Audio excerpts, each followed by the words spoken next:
Okay,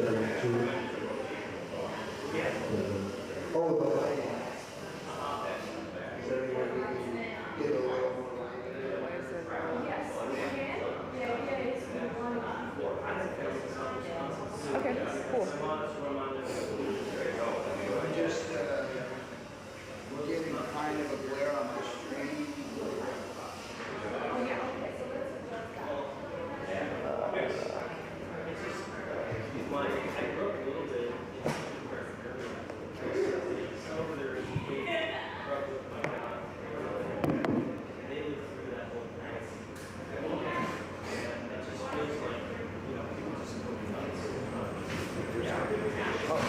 How's that? Wow.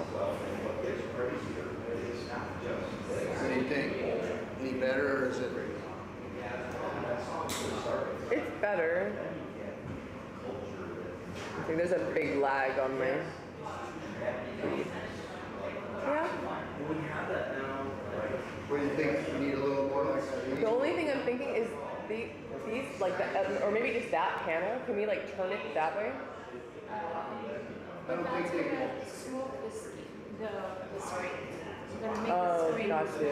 I mean, I don't know who even has. I don't think we're other than like a picture not back there. doing- I don't think we have a We're going to presentation. not be doing a real big presentation, so mostly we need. Hi, good morning. We need more of a, because we're doing a live stream. And we are live right now, but I haven't told anyone. We're live? Yeah. I just wanted to make sure it works and it's all set up. Or did you do Twitter too? No, that's the thing is I gotta figure that out. Pull that rabbit out of your hat? Yeah. Is this better? That's. I mean, give me a second. It's a delay. I guess it's a video. That's good. That's a lot better. Yeah, that's very good. Yeah. Awesome. Perfect. Thank you. Okay. Yeah, of course. I'm Michelle. So we're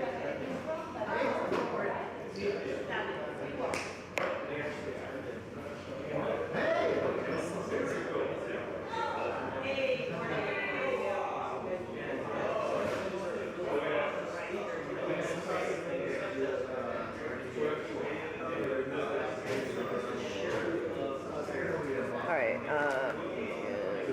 Okay.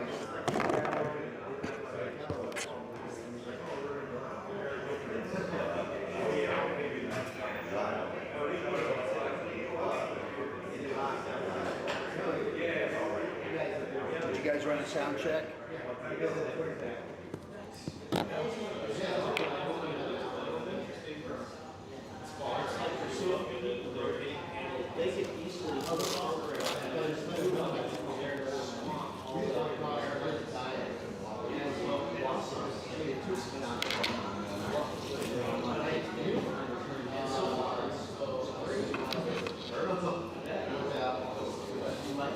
Where's the mic?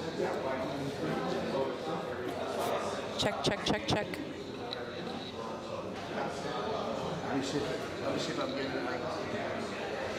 Give me a check. Check.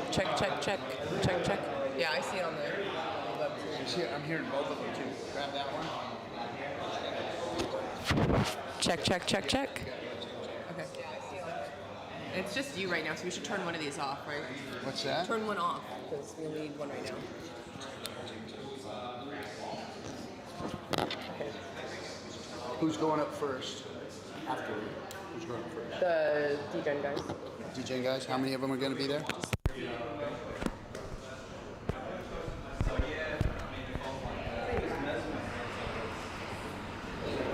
Oh, you can.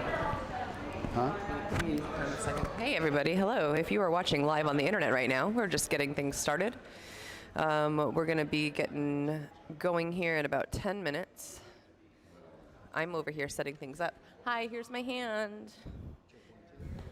Thanks for tuning in, everyone. We'll be live. We'll be getting the show going in real soon. Is it on?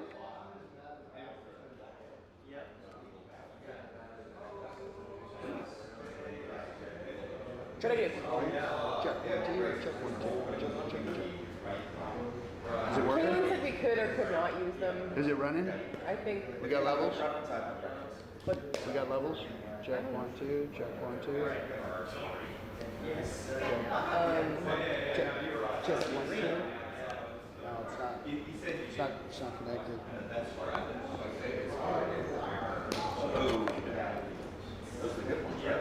Where's Zenith at? Did you grab him?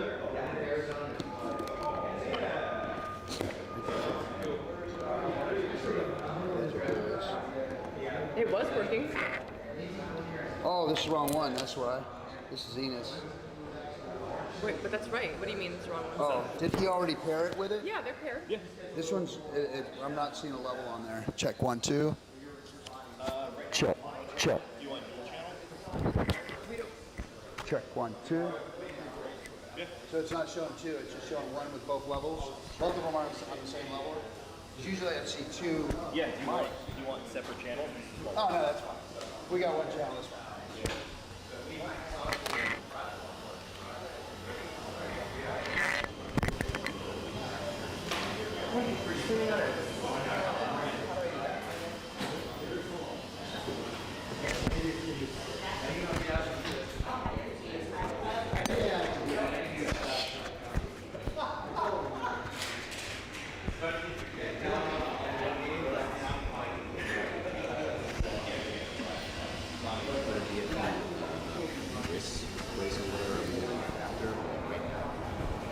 Let's go ahead and do it right now. Like I was on the fence about it, but let's just because it makes it easier for dinner. Because yeah. Okay. So anyone with the bag is the VIP. So they get a bracelet. Anyone with the bag. Yeah.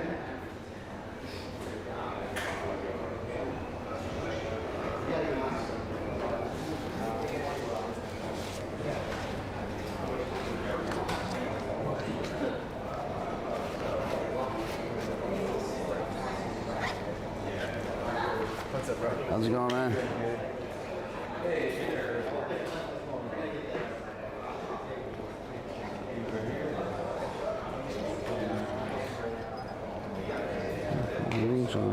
Rob. Hey. We go. My hotel is right next to Guess what? You can set an alarm. I woke up at 8:45 and it was still sleepy. Wow. Yeah. We had a party, no? Where'd you get your? We just slept. Where'd you get? straight across the street. It's just Starbucks. Oh, okay. Well, I don't know. We got 2 minutes to grab a coffee. Yeah. Yeah. It was cool. Yeah. Are these free? When's it starting? Do we have a few minutes to grab coffee? We're gonna start in about 5-10 minutes. 5:10. Okay. I'm gonna get. You good? Trying to figure out this next thing. You have a second to take a picture? What's that? Can I take a picture with you? Yeah. Great, thank you. Yeah, thank you.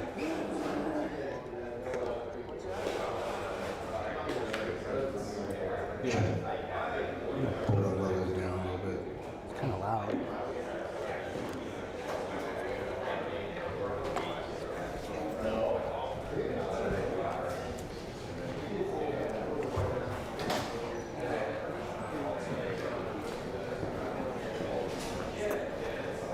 My brothers. What's up, Bubba? How you doing? Good, man. Good. Roberto, how you doing? That trash island of yours. And then Robert, How'd it go last night? Went good. Went really good. So, are you here again? Well, you got the VIP tonight. I'm not going to be there. I'm leaving after this. I got to go back. I got a family thing tomorrow. Okay. I'm hitting the train at 7. Right on. But Hang out a bit. are you here for 2 more days? No, you're leaving tomorrow. I leave tomorrow, yeah. Dude, that steak place, yeah, that's worth going to. Like, Yeah? I'm telling you, the bill was expensive, but Hey, I like a good meal. I pay a lot of money for meals anyway, so. yeah, I think we have, for 6 of us, it was like 900. Which actually, that's probably That's not bad, in man. the realm, right? That's not bad. You know, it's like we got like 2 fat ass. We got I had tomahawk. 4 people. I paid $1,800 one time. Holy shit. I've Me never and paid that much. Gary. Oh, We were with Ken McElroy, with Robert Kiyosaki's partner, and we went to this fancy steakhouse in places that you don't even know exist. And Robert's Kiyosaki's like, motherfucker, I want to go there. Yeah, so we go there, and they put us in this private room, and then the chef goes, hey, we'd like to make a meal for you. You guys can all order off the menu, but the chef wants to do something special. We're like, yeah, we'll do that. Yeah. So he brings out a fucking Wagyu steak. Bro, the steak's this fucking big. Right. For all four of us. For all four of us. $1,800. And you're like, We got fucking had, man. We got had. Don't get me, it was an A512, so it was like 5 cows at that level come into the country. You know, so it was one of these fancy fucking big deals. And then they brought us like, yeah, sure. they brought us like 12 little courses, right, you know? And There you go. did you pay for the VIP? No, he was free. Said it was free anyway. No, I was for the dinner. I was gonna, because he's not gonna make the dinner. Well, there, you saved some money. Well, if you're not gonna make the dinner, you know, maybe if one other person doesn't make the dinner, me and Nick could go to the dinner. That's right. Yeah. No, it's. I always tell Kaylin. Turn your mic off. Oh, sorry.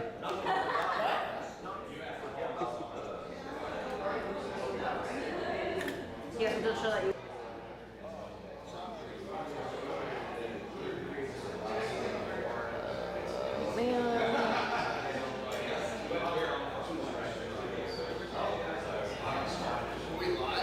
Yes. You're still live.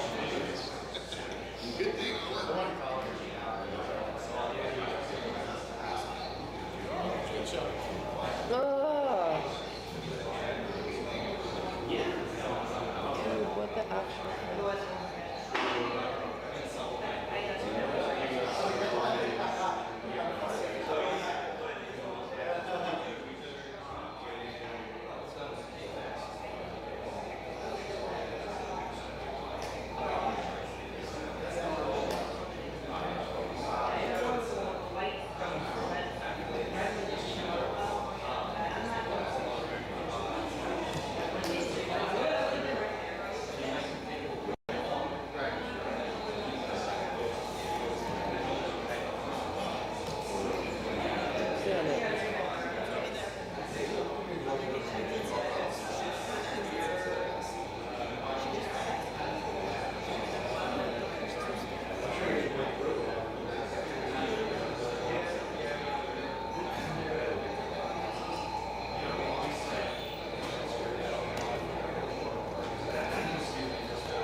What is so loud? Oh, this.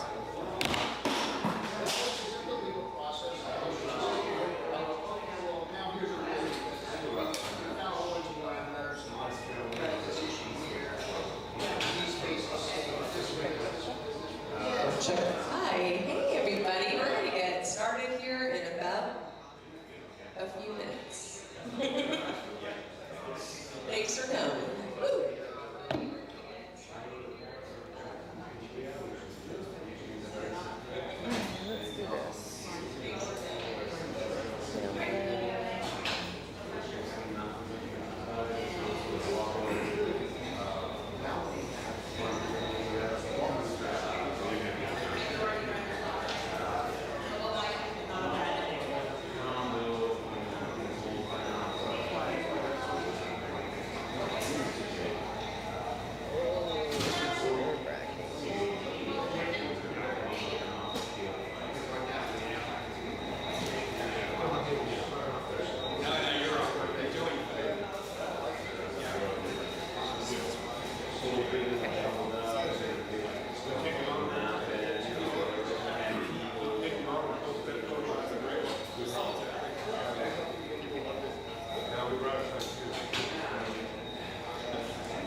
Let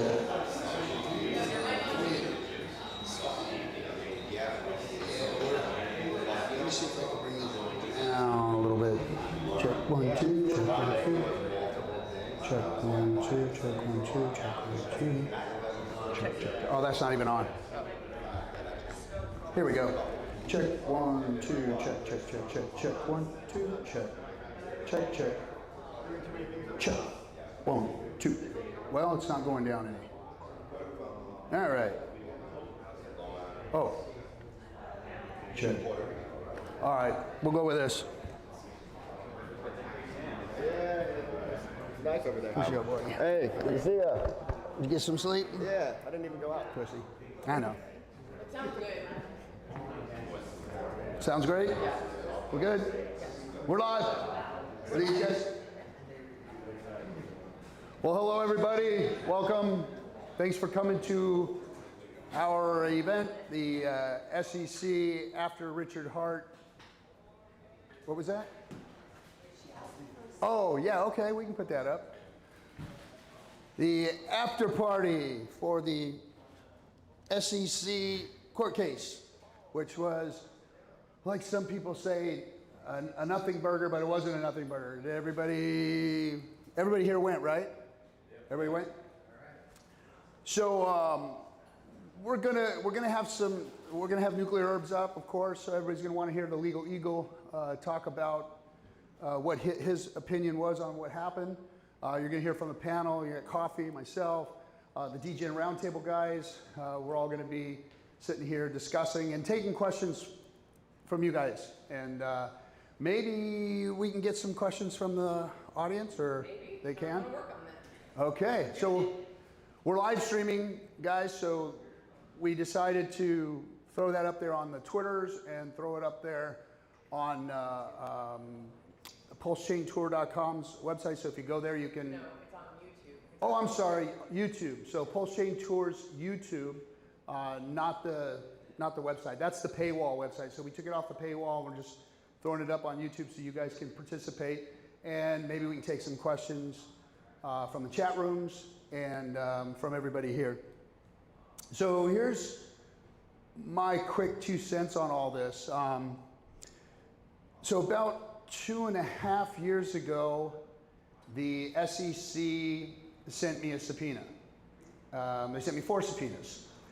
And of course we freaked out and was like, oh shit, what's going on here? It's the SEC, now this is serious. This isn't just internet fun and crypto, right? Now it's serious. So we sat down for the first time with lawyers about this, and I'm no legal expert, that's for sure. I've never been in any legal issues in my life, to be honest. And when I sat down with the lawyers and showed them what the SEC had asked me for, which was a laundry list of like everything, basically, open up your underwear drawer and show it to us, you know, which was terrifying. And when the lawyer looked at it, he snickered and laughed and said, hey, look, don't sweat this. You're not giving them any of this. And I was like, what? What do you mean? You were going rogue? I got to move to another country? What's happening? And he said, no, the SEC is basically a private organization arm of the United States government that brings civil case to securities law. And once I started to realize who and what they were, I realized, okay, this is a private, even though everything on the paperwork was super official looking, really, really scary, right? All these seals and shit on it, you know? And, you know, this is the officer who's handling the case and blah, blah, blah. So I went ahead and talked to the lawyer about what it is that he wanted me to do. And he said, you're not going to do anything because they don't have the authority to request this information from you and you having to give it to them. It wasn't a demand, it was a request. And as I started to understand that, I was like, okay, so now what do we do? And he said, well, we're going to send them a letter and say, you know, we want you to go and get a subpoena from a judge, exactly what it is of these things that you want, because we're not just giving you everything this man has as far as his privacy goes. The courts are very specific about subpoenas and what you can get and what kind of information you can get. So getting that officially from the government, or from a judge, I'm sorry, was important. So waited for that, sent the request in, actually had to fix the address because they had a wrong address. Had an address that was 20 years old for me. And talked to the officer, gave them all of my information and said, yeah, go ahead and resend it. And this is what who my lawyer is, and you can talk to them. And went silent. They never came back. They never requested anything else. They never asked for anything else. And it just kind of went away. And we were a little surprised, but then we weren't surprised because there was really nothing there. The things that they were asking for was communications with Richard. They want to know if we were communicating with Richard. Those of us who were influencing, or was Richard paying us? Was he giving us tokens? Was he doing these things? And the answer to all that was no. Richard never even really communicated with us. He would come on the show every once in a while when we'd invite him, or he'd swing by. And of course, I met him in person a couple of times at some of our events. But there was no communication with Richard as far as what we were all doing. It was very organic, this community. We grew organically. The reason I started streaming was because I liked what he was doing. It had nothing to do with the relationship I had with him. It had nothing to do with the business relationship I had with him. It had to do with how I felt about his project, what he had built. And then after it had done what it had done for me, which was 10,000x on itself, so that's life-changing wealth for a lot of people that got in, at the beginning of the launch phase, even at these levels. And so I was grateful, and that's why I started streaming. A hexologist, he helped me put the Discourse Syndicate channel together, and it was on from there. And then we just started building, and more people came, and Coffee was doing his show, and he would come on our show, and we just all kind of started building the community that way. So it was very, very organic. There was no pay for play anywhere in our community. There's never been a collaboration of Richard Hart and anybody I know in the community. None of the events, like they talked about it in the at the court hearing. They said that this was Richard Hart's event and he was speaking at his event, and that's not true. That was Matty Allen's event and my events that he had had anything to do with. We put him on. We didn't ask his permission. We didn't ask for his help, and he never even thanked us for it. So there's really zero connection, and that's what's cool because that's verifiable. And if they did, and I think that's why they left us all alone, because they knew that there wasn't anything, And so I've always been very, very bullish on this community being what it is. The people out there hate us so much because we are organic, because we are fired up about what we're doing. And it's toxic to them. And what would you say?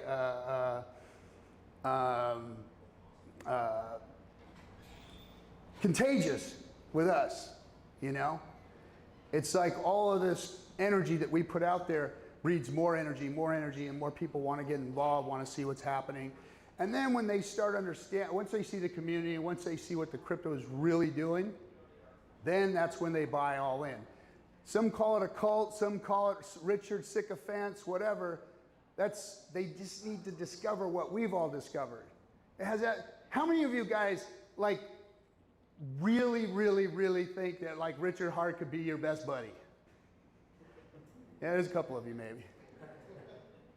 Look, I've been out, party with the guy, hung out with the guy, dinner with the guy, had meetings and interviews and stuff with the guy, and I like him.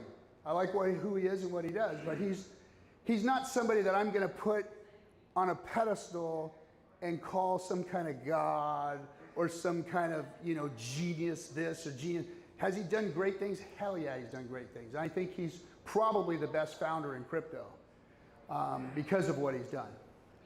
And and even through his shock marketing phase, you know, it wasn't the best time for all of us, and it probably bred a lot of the issues that we're dealing with. But it also worked. The guy's got like what, 350,000 followers, or more than that, right? 350,000 followers. So it worked, but it's left scars and there's repercussions from it, you know, because crypto's changing. In my opinion, in order for us to move forward, we got to get away from this toxic, basement dwelling, hot pocket eating dude on a computer on the other side, memeing each other, talking about genitalia, all of this kind of stuff. This pubescent child or boy, man thing has got to stop. And if we're going to be taken serious, like they're going to look at us serious this year, 2025 is going to be the year that crypto gets microscoped. Because now everybody knows about it, everybody knows it's important, and everybody wants to regulate the shit out of it. There's big companies that want to get involved, there's regulators that want to regulate, people want to make a name for themselves off of this thing. It's an easy target. I think that's what Gensler was doing. Like he's going to go get him a job at some big lobby firm or some other. He's not going to get fired, he's going to get promoted. Everyone said fire Gensler. Bullshit. When he leaves, he gets promoted. He makes more money than where he's at right now. Guarantee you. So don't think that you getting rid of Gensler is doing him a harm. He's going to laugh his way out the door, promise you. Because he's going to get big money for when he leaves. Because he set it up that way. That's what these guys do. He's auditioning for a new job is what he's doing. So don't think that he's here to help us or do anything for this community or trying to harm us. He's trying to get a job somewhere else. Now, that's where we've got to start looking at things. Where is all this going to end up? We've got a big election in the United States coming up here in the next week.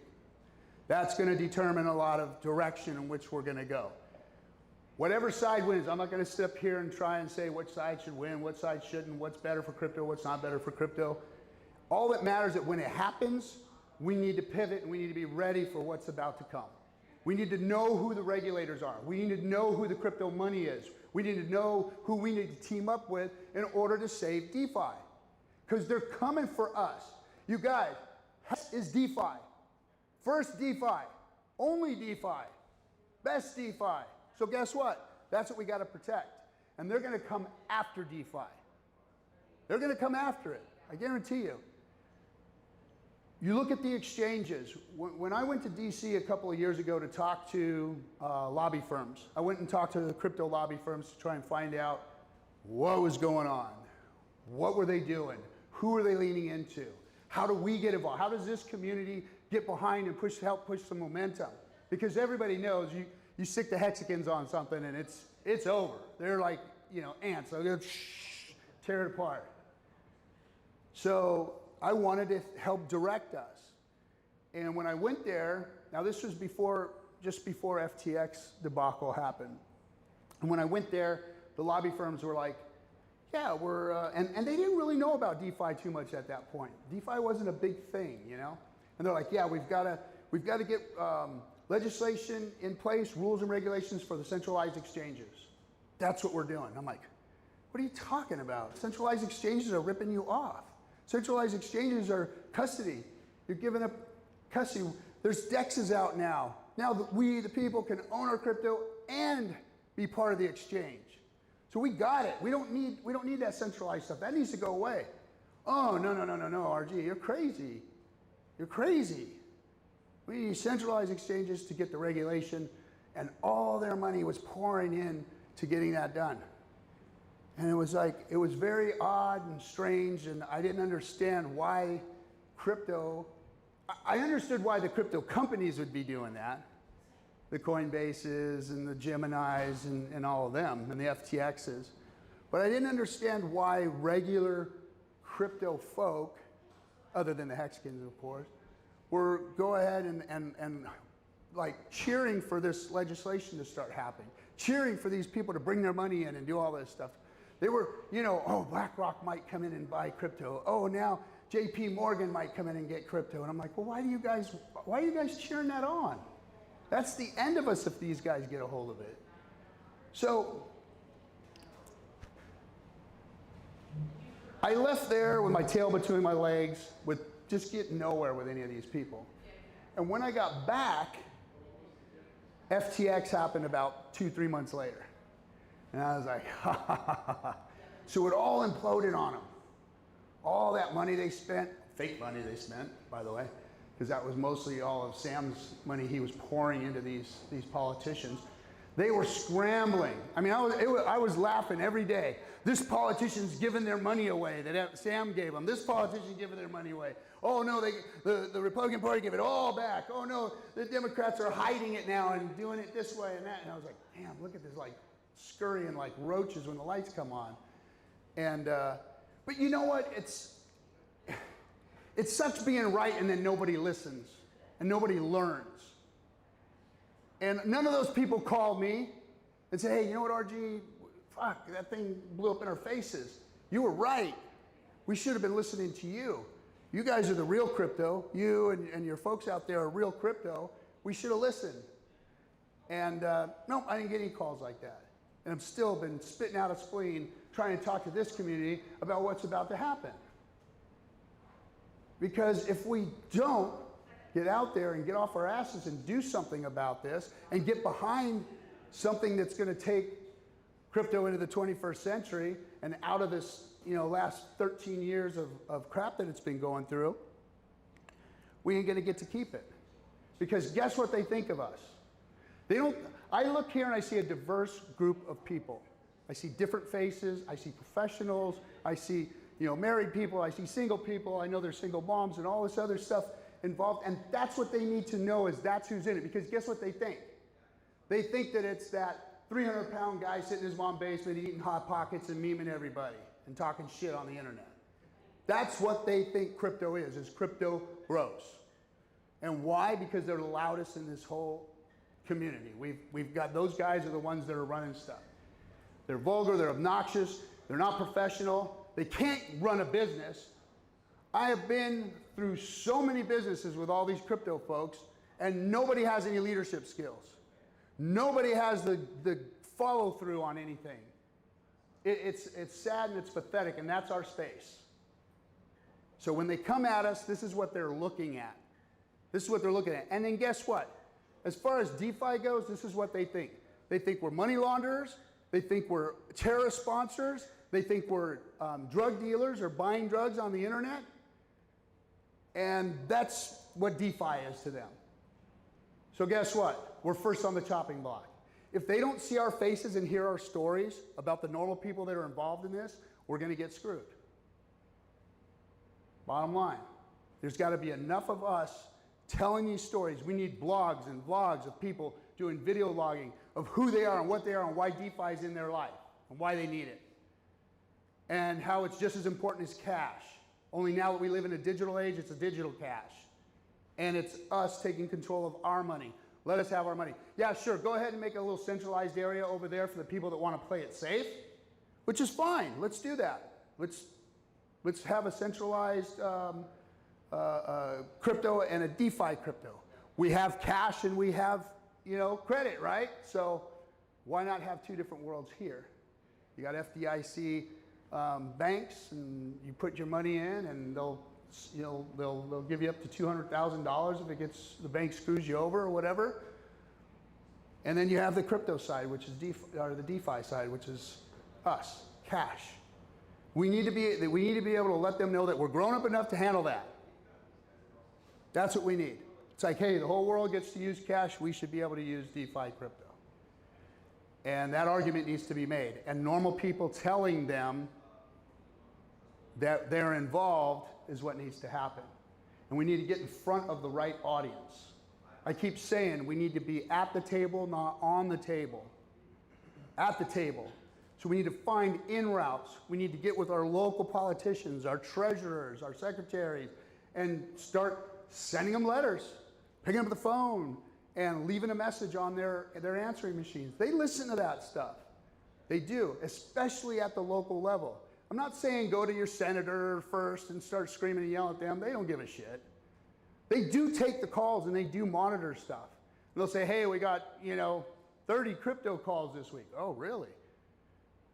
It does something. It really does. Going in there and starting to make a stand, making phone calls, and then posting the number. I'm going to start posting the number of, treasurers in your state so that people can just start calling, leaving messages and talking. Oh, am I out of the frame? Sorry, guys. We need to start leaving messages and start vlogging and more YouTubers and doing it in a way that is respectful, doing it in a way that is shows leadership in this space and moving forward. Because everybody else is either running with a scam or a crap project or on the side of the centralized agencies out there. The XRPs, the Coinbases, and this and that. And there's some great communities behind all that stuff. But we don't need to worry about that. We need to worry about DeFi. We need to be the protectors of DeFi because we are true DeFi. Nobody has what we have. We have a crypto that's better than Bitcoin. I said it, yep. No disrespect, Bitcoin, but Hex is better. We have PulseChain, which is better than Ethereum, in my opinion. And we have a decentralized exchange with Hex. So we have everything we need. Now it's up to us to go out and build it and get the regulators to lean into us. How much time do I have? Oh yeah? Cool. So that being said, my synopsis of what happened yesterday is that Richard Hart's team did really well. I said before we went into the courthouse that what we're going to find out, yeah, today might be a nothing burger, meaning there won't be an answer, the judge will hear arguments from both sides, and it'll be a delayed reaction to it or decision on it, and we won't hear anything. So why did you guys all go? Are you guys glad you went? Yeah. Because what you saw was the confidence of the legal team. What you saw was the SEC on its heels and bumbling and bundling and just screwing around with their, trying to change their accusations on the fly and from everything that they did. And then you got to see the judge's reaction, right? The judge, although she was asked tough questions on both sides, the SEC wasn't able to answer in a way that made her feel confident that their answers were good. And it appeared that every time that Richard's team answered her, they either cleared something up, exposed something that she didn't know, and I saw her a couple of times with oh. And there was even more that she wasn't told that would be even more aha moments for her. So we got to witness and see that. I've always said that there's nothing more important than getting in front of somebody. It's one thing to be 2D, be on the internet, but when this happens, when it's hugs, high fives, and all this changes our relationship and who we are and how we trust each other and how we work with one another. This is important, especially in this crypto space because we don't get enough of this. That's why we have these meetups and people come, and, oh, RG, why are you doing that again? Oh, why are you doing that again? Because it's important. Because I touch people's lives, because people touch my life. I hear things, I make relationships with people that are doing better things in this space. And you can't do that just online. You have to get in front of people and face to face, see who they are. Like, how did it feel like seeing the emotions of the judge? Seeing the confidence in Richard's team. Murders Row sitting there just like, whack, home run, after home run after home run. And the bullpen hadn't even been, brought out yet, right? I mean, it was something to see. That team, like the confidence that gave me, seeing that was like, damn, this is awesome. And then seeing the SEC just like, the guys were talking, the other two guys were like, yeah, those guys, they did it. We're not, it was just like, you get that feeling from them, like they just, So that was good to see them on their heels up against the ropes. And then to see the judge who, like I said, seemed very impartial, but wasn't taking any shit. Like she saw that same thing that we were seeing. And that's what was inspirational and made me feel good about the whole thing. Now, that doesn't mean that this ruling here, when it does come out, is going to make a huge difference. The way I look at it, it's like, okay, it looks like she might be letting Hex off the hook and maybe saving PulseChain and PulseX for another, maybe those two are going to get looked at. But maybe she's going to just drop Hex out of it because we heard her separate everything, right, and whatnot. So that's kind of like how I'm thinking at this point. But we never know. We never know. And we will see maybe a decision within the next 30, 60, 90 days. And this U.S. election will be over, and that'll give us more direction to go. So any questions before I jump off and turn this over? No. Yeah. For the last couple of years, I've been trying to sound the alarm on CBDCs and how that can change everything. Even if we're decentralized, if we get off the U.S. dollar cash we have now under the CBDC, we may be required to transact with their government-issued central bank digital currency. So so now we're going to op-ed this here because I have an opinion on it, but I don't know. I don't think CBDCs are anything that's going to pass. Trump has said he'll not. Yeah, and then so what do we do? If the other side wins, do we get CBDCs or do we not? So my opinion is there's enough leadership in the House and the Senate that don't want CBDCs. They have a good argument for not doing it. Now, we might see something like the WIC program going to CBDCs first. We'll know that's the beginning of the end when we see something like that. It's like, okay, now we got to really watch and advocate against that moving anywhere but that, because that would be a way to regulate, purchases and this and that and the other. So they might have an argument for that and bring it. I'm seeing like that would be, it wouldn't be like, okay, now we're CBDCs, no more dollar. I think it's going to be like a slow churning into, a slippery slope kind of situation. And that's, if we see that birth, that's where we got to that doesn't leave WIC or whatever. You know what I mean? So that's my opinion on that. Because here's the thing. I hear all of these doomsdayers, naysayers, the dollar's dead in a year. And that was 10 years ago. Dollar's dead tomorrow. Dollar's dead, dollar's dead, dollar's dead. BRICS, blah, blah, blah, blah, blah. All this other crap, right? Guys, I'm here to tell you, and I'm going to keep saying this because nobody listens to me. They always say, oh, no, RG, you're wrong. But we're still on the dollar, and we're still going to be on the dollar. The dollar ain't going nowhere.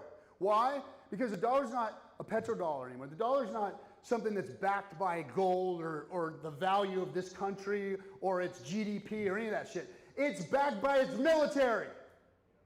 And guess what? The top 10 countries behind us don't have even close. We have 100 times what the top 10 have in military prowess. That's who we are. That's what the dollar's backed by. So forget it. BRICS, India, Saudi Arabia, Russia, Iran. You think those 4 nations alone can get along and get something done? Hell no. Hell no. That thing's a powder keg waiting to go off. Now, I know lots of countries are leaning into it, and it is doing some, but again, it's probably, if the dollar changes, it's going to be a slow progression of incidents that drive it away. It's not going to be one of these overnight flips. Oh shit, I got to get my Chili Mac out of my garage. The dollar's dead, get my rifles and clean them and get them ready. It's not going to be like that. It's going to be a slow, slippery slope into, they're going to boil us like frogs in a pot. And once those things start to happen, that's when we need to nip them as quickly as possible. And saving DeFi right now, I think, is the one thing that we have to do in order to keep some autonomy, in order to keep some privacy, in order to keep what we've made here. Because you guys built this. You guys built the community. You guys built what's supporting it and marketing it. There's no ads out there for Hex, guys. It's all of our doing. We did everything.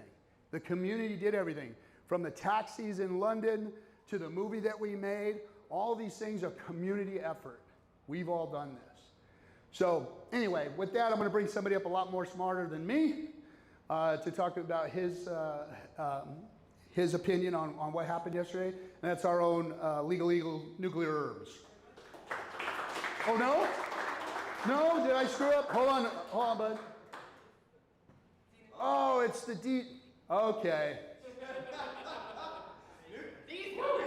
Not that I forgot them, But ladies and gentlemen, we're going to hear from Nuclear Herbs in a minute, so you stick around. Unfortunately, you got to hang out and listen to the guys from the DJ Roundtable one more time. Come on now, guys.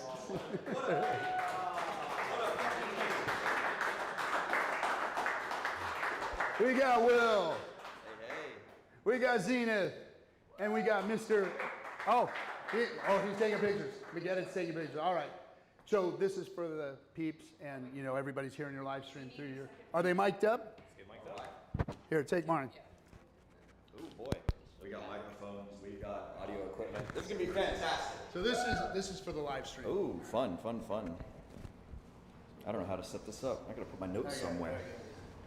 All right. Hey, so real quick, can I get all of you to stand up real quick? We're gonna get you guys excited. This is a little bit of something I learned from Tony Robbins. So go ahead, and all I want you to do, no, we don't need to jump or anything, but just kind of like bounce on your toes. Bounce on your toes, get the blood flowing. We're all having a good time here, right? So y'all been sitting down for 30, 35 minutes, something like that. So I'm just getting the blood flowing. And then I want you to turn to your neighbor and shake their hand and say, what's up, neighbor?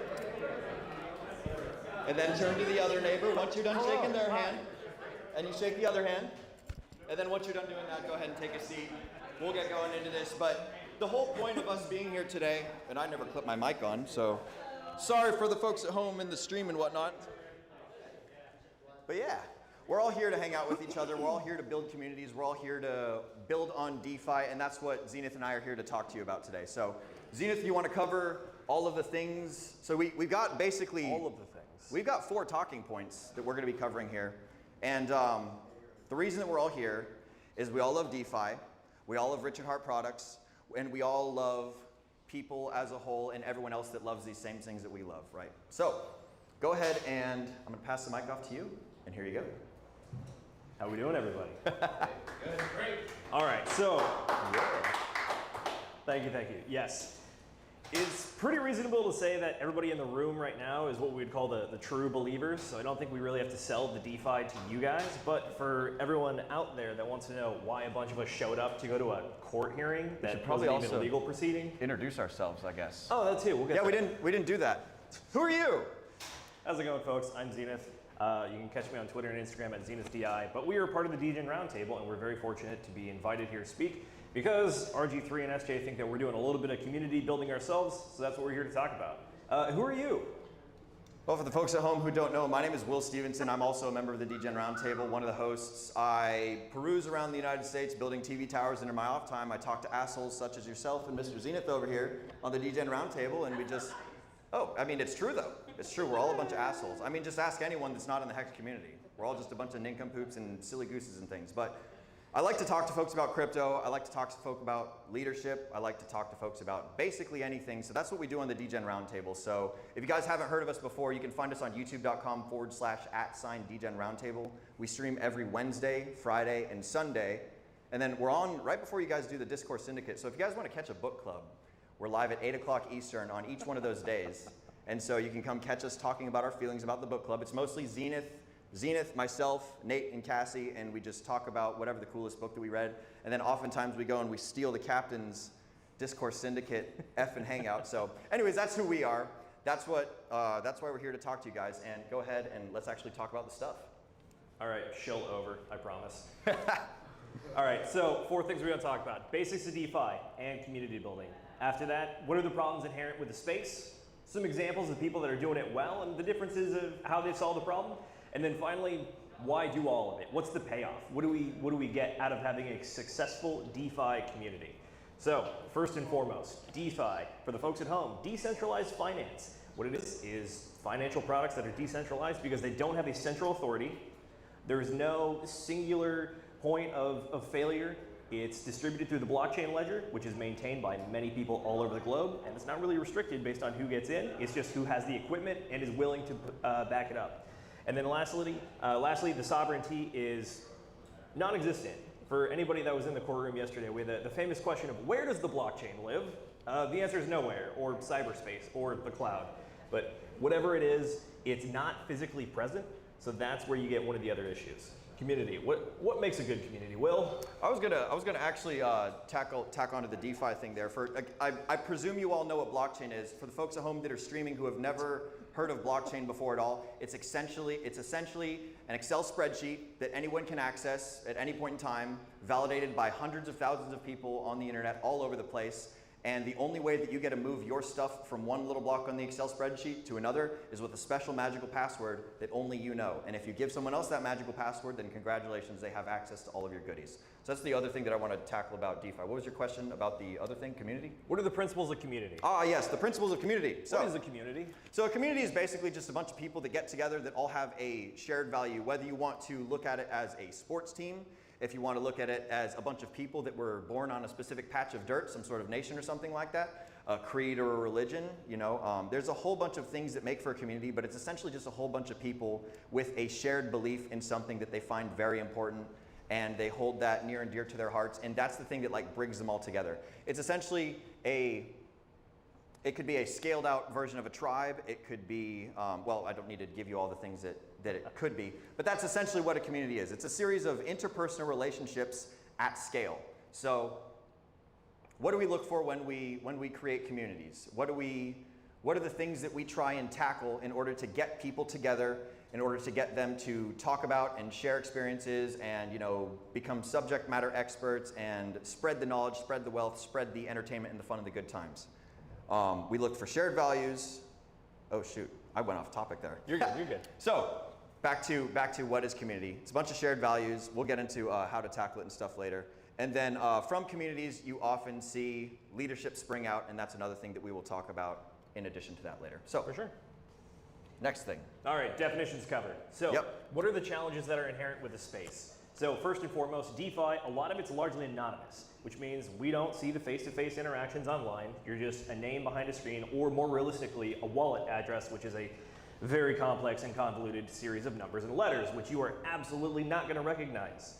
And then the other thing is that the products require a certain amount of input or a certain amount of consensus from folks, which is that if you build a DeFi product, but you don't have a community actively using it, what you're going to end up with is you just sending yourself emails effectively.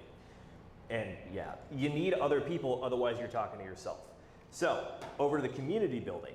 Obviously, it's a lot of interpersonal relationships, but how do we get the interpersonal relationships when we're dealing with numbers and letters and people in a foreign country that we don't know if they're a bot or a Nigerian scammer prince? So it seems a little bit opposite, which is that the point of DeFi is to not have a central authority. It's to remain anonymous. All you need is a wallet and the funds inside of it. But then on the same time, the community requires, A, you to be together, and if you're globally, that's going to be hard to do.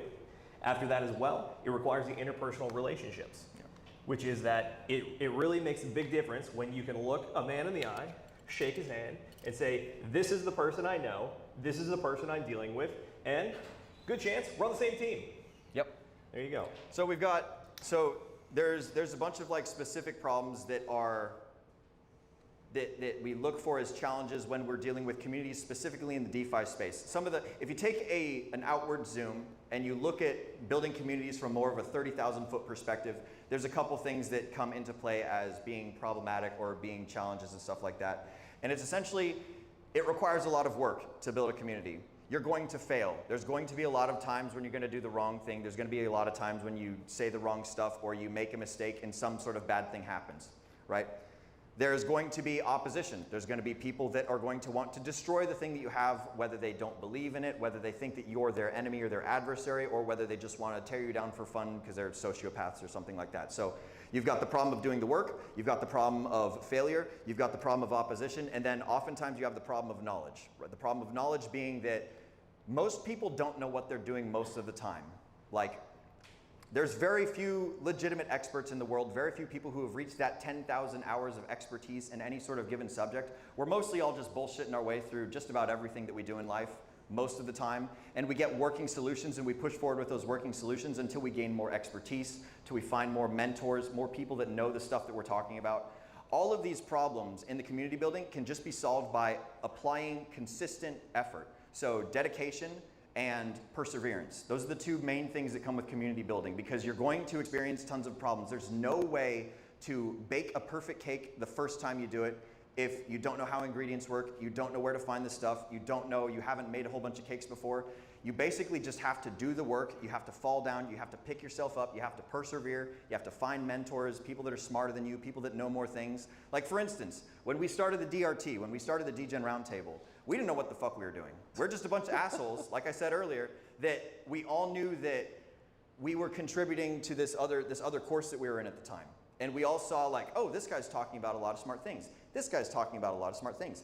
This guy is networking and connecting people together. This guy's answering a lot of questions from the audience. These guys seem like smart people. So we sent out individual messages to a whole bunch of people. And we're like, hey guys, let's just fucking chit chat in our own little special telegram because we see that you guys are all sort of kind of leaders in this particular space. And so we all got together. We didn't know what the fuck we were doing, right? And then we started chit chatting on Telegram.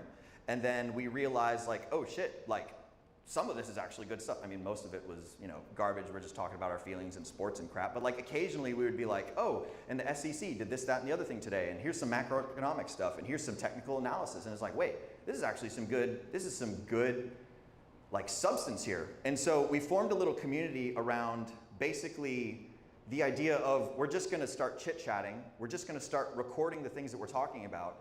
And then we thought to ourselves like, man, it'd be a damn shame like if we're just filling up all of our own computers like memory banks with all these MP4s and all these videos and everything. It'd be really cool if all this stuff was available to all of us online. They're like, oh shit, why don't we just put it on YouTube, you know? And then eventually people started watching it. And then after that, like a little community formed around a bunch of assholes basically talking about their feelings on the internet. So we didn't know what we were doing when we formed the DRT. We stumbled, we failed. I don't recommend that you guys go check out our early videos because they're terrible and they're horrible. But the point is that the DRT sprung about because there's a group of people that all had a common interest. We all were interested in DeFi. We all were interested in people. We were all interested in self-betterment. And we reached out and we did the work. We found each other. We split hairs. Some people left, some people joined. But the point is that we didn't know what we were doing, but we tried and we failed and we tried and we failed and we found mentors such as RG3, such as Wild SJ. Shout out to you guys and everyone on the PulseChain tour. Kaylin as well. She's not here, but you know, we're thinking about you, Kaylin. Maddie Allin, man. Oh shoot, freaking Dollar Cost Crypto and Cultivate Crypto, Charlie and Miguel. For those of you guys that haven't taken their course, by the way, I highly suggest you take it. We had a spot for shout-outs for people later, but it seems natural right now, so we're just going to go with it. For sure. All the people you mentioned have been people that have been instrumental for us, and also I think have solved the DeFi community problem in their own way. The final problem that we want to talk about before we actually kind of give the flowers to the people that have helped us out is his favorite topic, which is leadership. One of the inherent challenges with the DeFi space is that, again, it goes back to the idea, there's no centralized authority. So how do you build consensus and how do you get a direction going? Leadership is largely the answer to that in your conventional settings, but at the same time, how do you have leadership in a space that is built on anonymous transactions, everyone is very far apart, and you theoretically could have different ideas on how you want to take protocols, take tokens, take communities, or even the strategies you want to implement to get where you want to go. So what do you think are some challenges with leadership in the DeFi space? So the biggest challenge with leadership is that most people don't do most things most of the time. And so if we all take a little bit of effort to just do the thing that we want, you de facto become a leader in that thing that you're doing.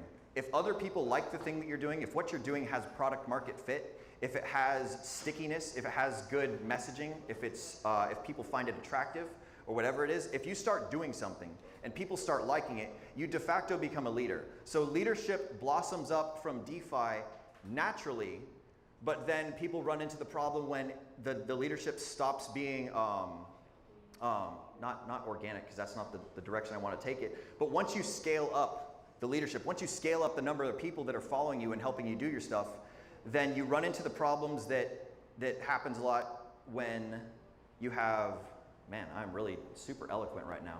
You run into a lot of problems when there's a lack of leadership in a large space and there's a whole bunch of people running around with their heads cut off like a bunch of chickens in a roost.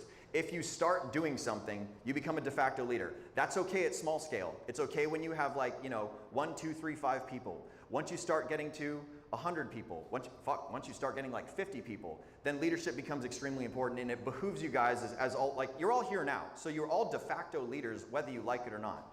You're all here, you volunteered to come here, you paid money, you spent time, you spent attention driving over here. Like, You have invested stuff in being here and being part of this community. So you are a leader in your own particular, each individual tiny way. And when you go back to wherever it is that you came from and you talk to other people and you're sharing your ideas that you learned here, you're sharing your ideas and your understandings of the things that you saw at the SEC, you are essentially selling your idea, you're selling your understanding, you're selling your perspective to other folks, and they become followers in that moment if they buy into it. If they're like, oh, you're full of shit, I don't care about you, then you stop being a leader, and you just kind of transverse on into the ether. But the point is, realistically, when we go and talk to other people, they're going to want to listen to us because we've been here, we've done the stuff, we've put in the time. And when I say we, what I really mean is you guys, because you're here, you're putting in the effort. I'm just some fucking asshole who has a microphone because somebody gave it to me because I said some cool things sometimes. But the point is, oh yeah, where was I going? I was going on leadership. Let's talk about examples of how people have solved the problem. Yes. So how have people solved the leadership question?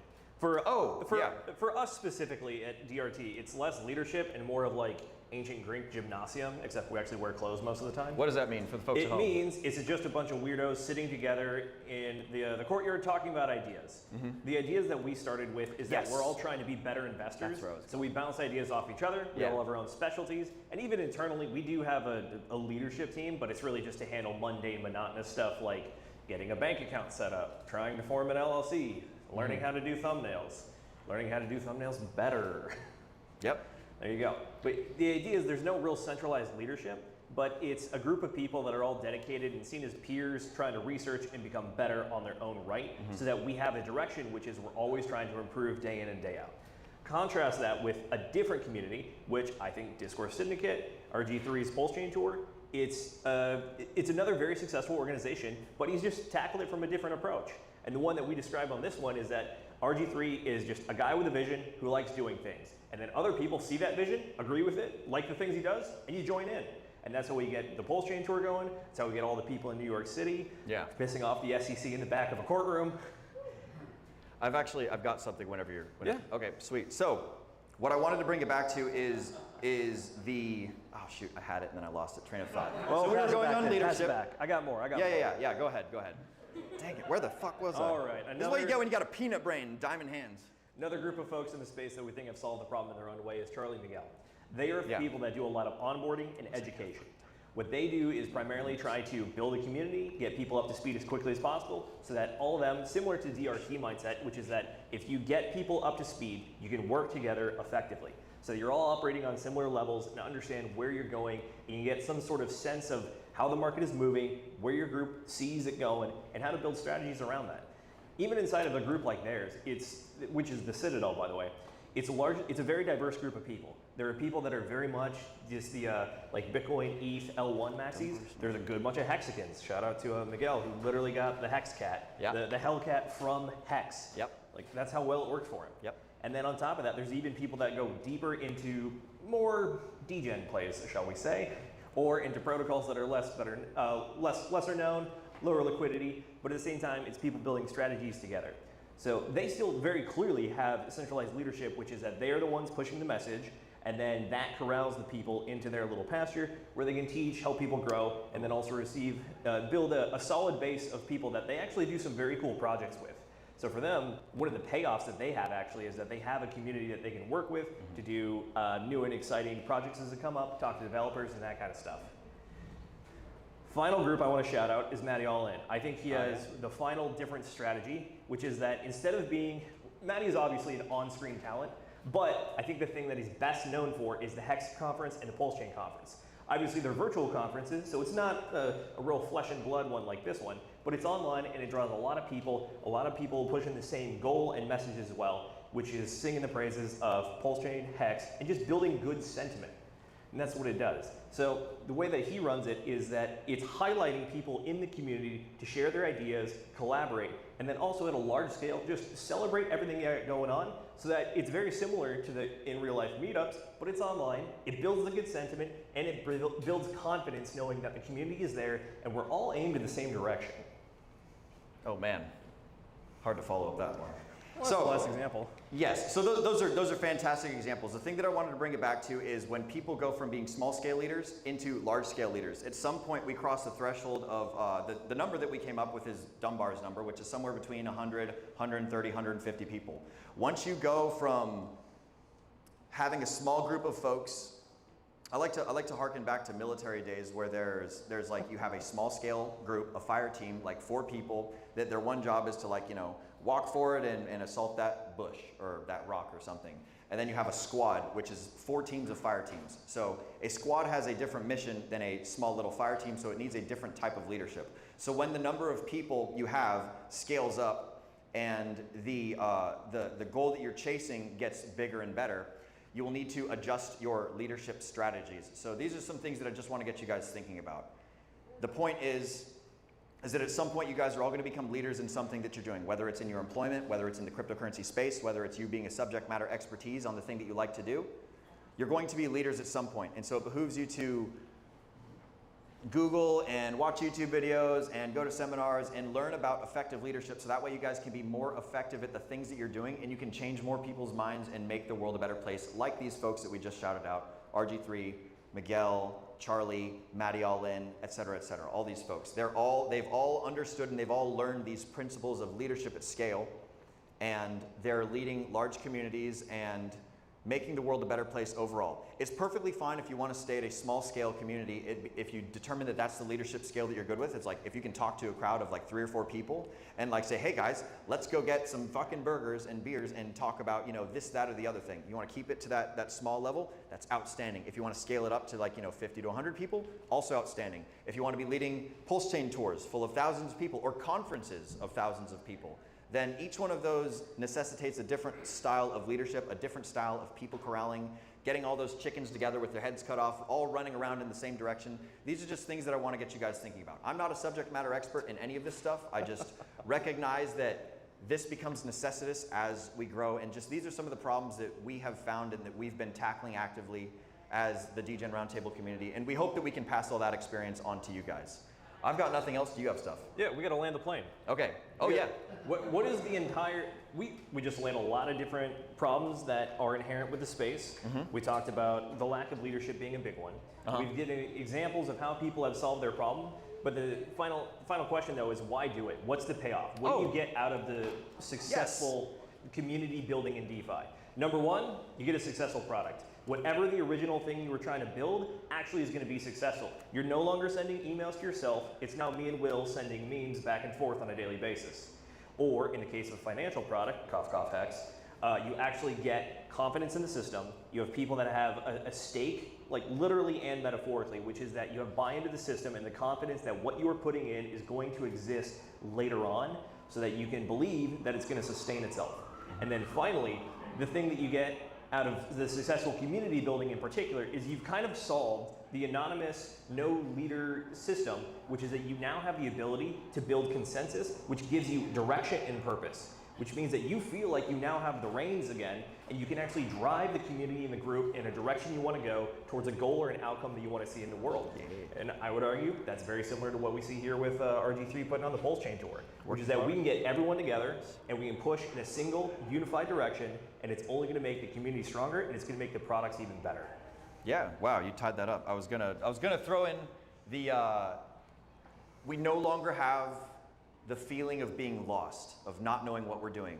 Once you start tackling a problem, once you find a purpose for yourself, for those of you guys, I've asked a lot of you yesterday, like, what is the thing that you want to do in Hexaco? Let's say we all become dodecabazillionaires or something, right? We've all got a boatload of money, but we still have a lot of time. Every human being has about 30,000 days of time.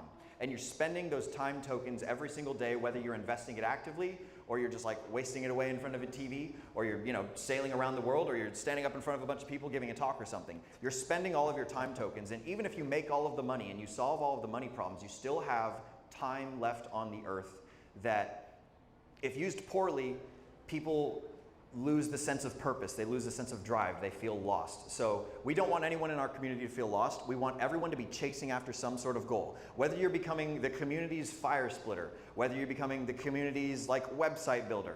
For those of you guys that have read Atlas Shrugged, we all want to go to Galt's Gulch.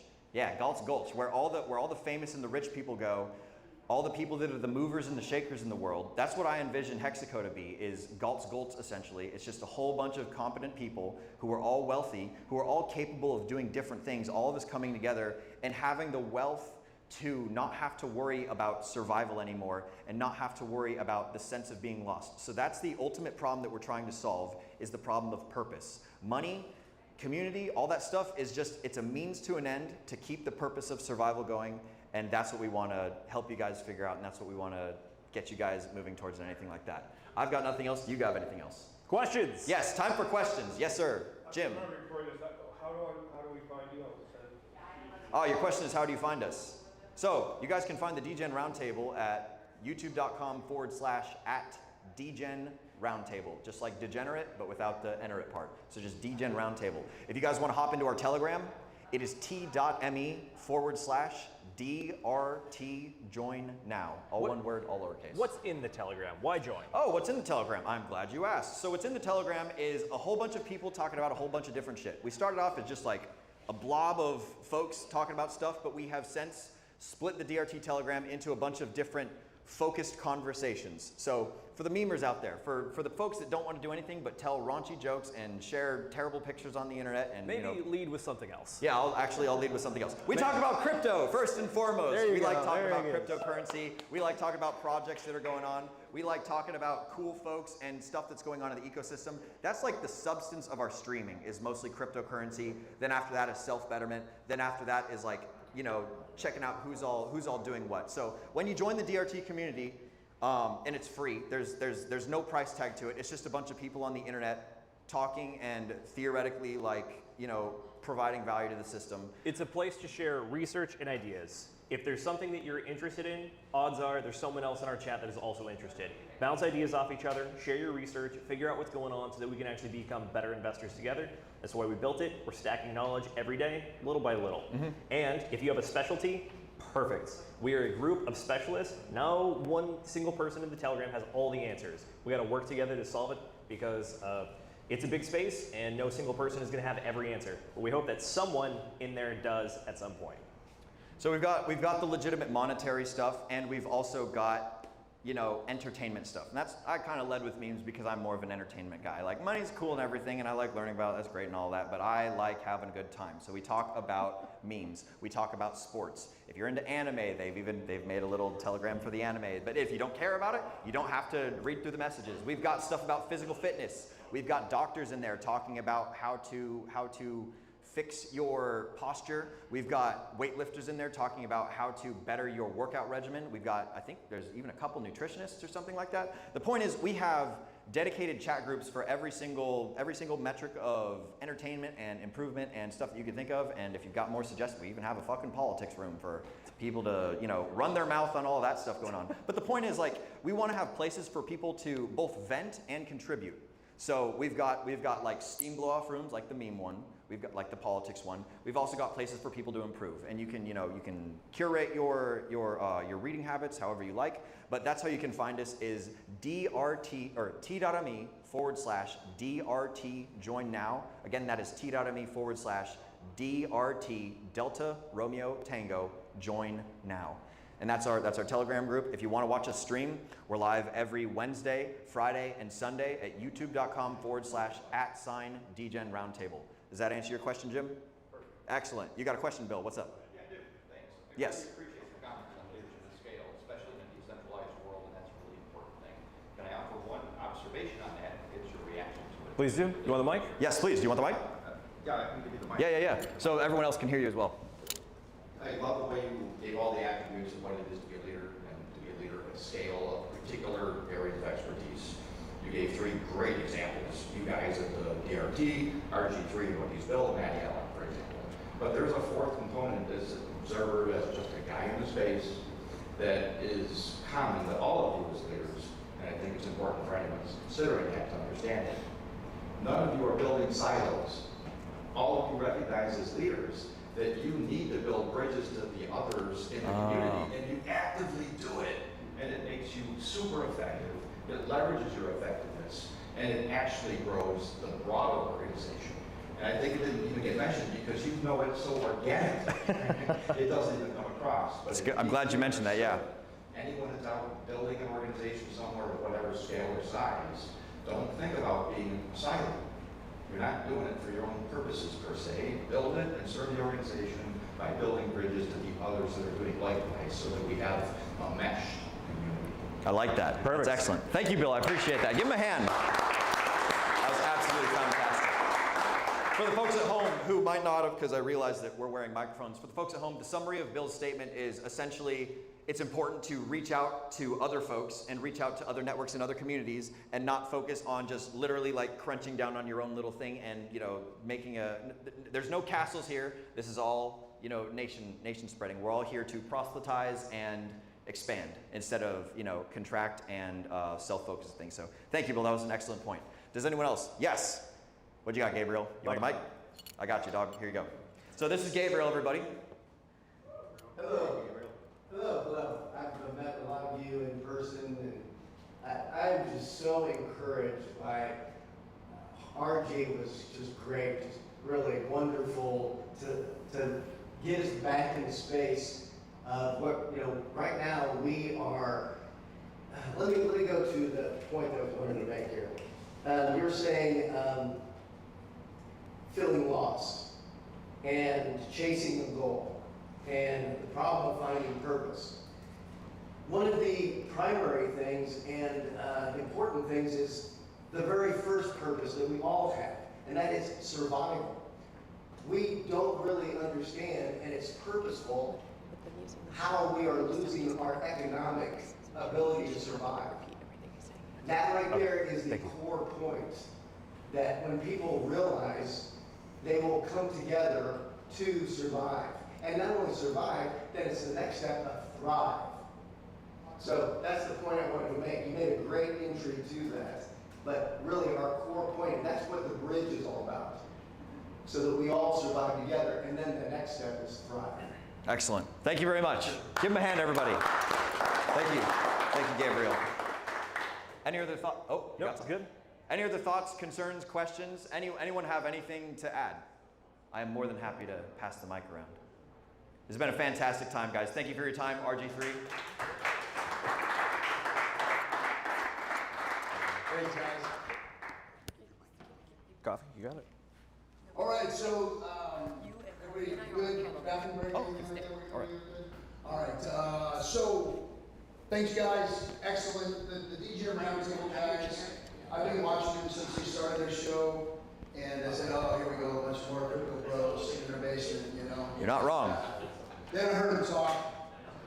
I heard them articulate, pontificate, and lead their community. And when I found out where they came from my buddy Coffee. My buddy Miguel. Miguel, his crew and his training.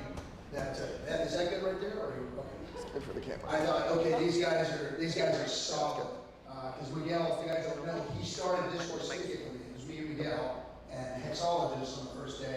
Hexo bowed out because he said, you guys are too degen for me. I gotta go do my comedy show by myself because you guys are way too wild. So Hexo, like he does, chickened out and that's his show. Yeah. So anyway, these guys just coming from the pedigree, what they did, I just really lean into them. I love their energy. They just knock it out of the park. So give them a hand, guys, and go check out their site. Now I'm gonna bucket fill a little bit because this panel that we're gonna have up here is made up of some people that I just in this space. There is no other or no equal to who they are. So ladies first. Let me first start out with the wild SJ. SJ came to the community. She saw sci-fi, and she came. You guys all know Wells Only, right? So she was listening to Wells Only. He resonated with her because he was a finance guy. She was into finance and trying to get into trading and stuff. So she listened to him. He started talking about this crypto. Kool-Aid also being a friend of SJ said, I'm not sure what to get into, and helped her get into Hex. And when she saw sci-fi, she saw something, a project for her, something that was like on her heart, and she went in And she took Richard's sci-fi and she redid the whole book as far as helping to publish it and get it edited. And then also it helps another. That was fan-fucking-tastic. And then she did an audio version. Thanks, bro. Appreciate it. Thank you.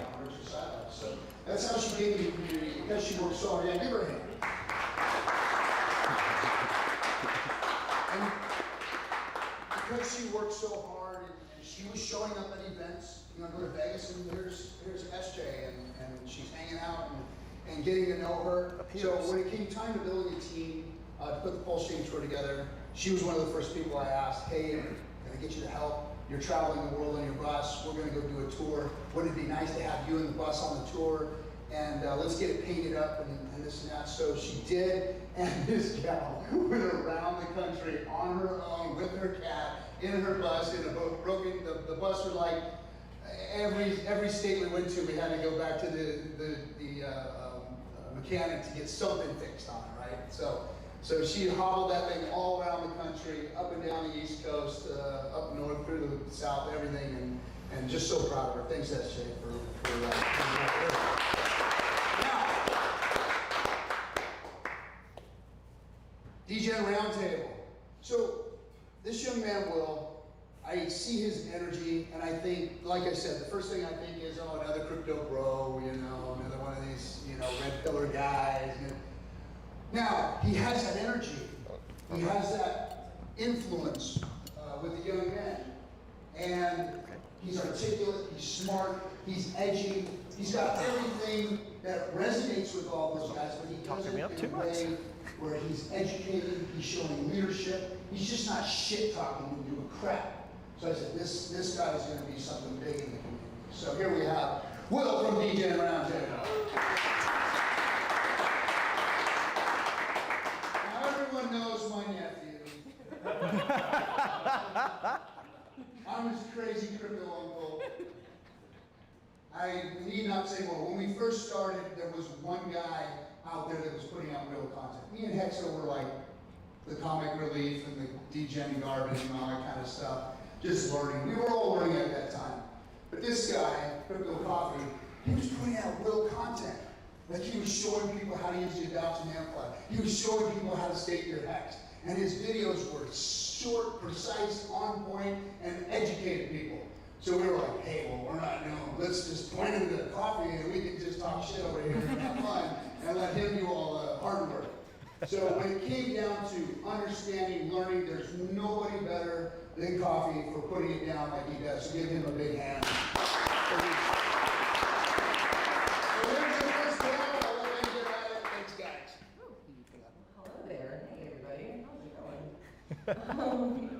So our panel is called Amplifying Crypto Insights from Influencers on Growth and Engagement.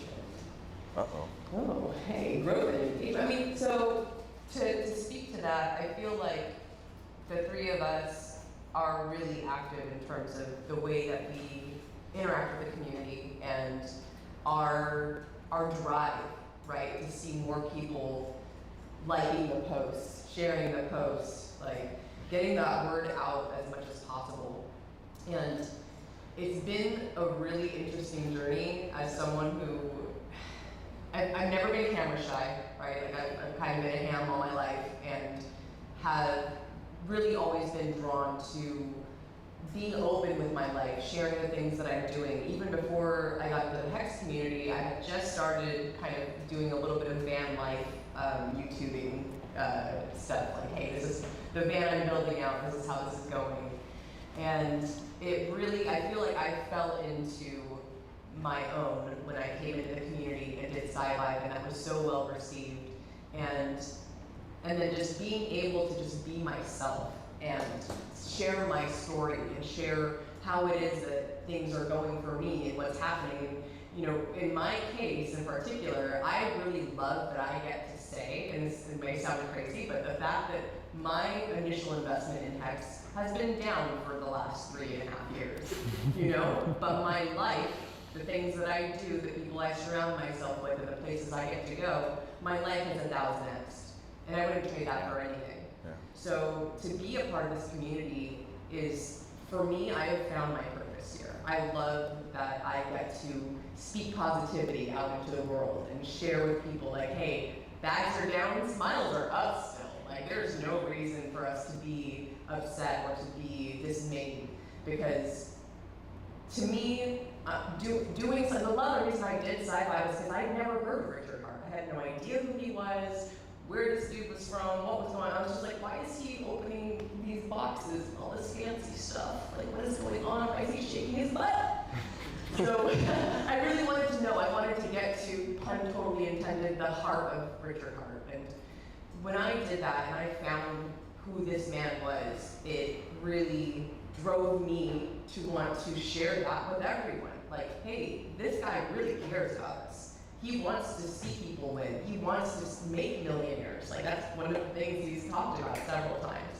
So one thing that I'll just share real quickly when it comes to engagement and media and things like that, especially all of you watching at home, right now, the best things that you can do to kind of pump algorithms and help us get the word out and help those things trend on social media, I'm just going to share like a quick tip. On X especially, when you're going to repost, do the quote. Just say something like, hey, this is going on, or how cool is this? Just a few words, and then repost it. Because that, every time, that's going to pump it in the algorithm a little bit harder.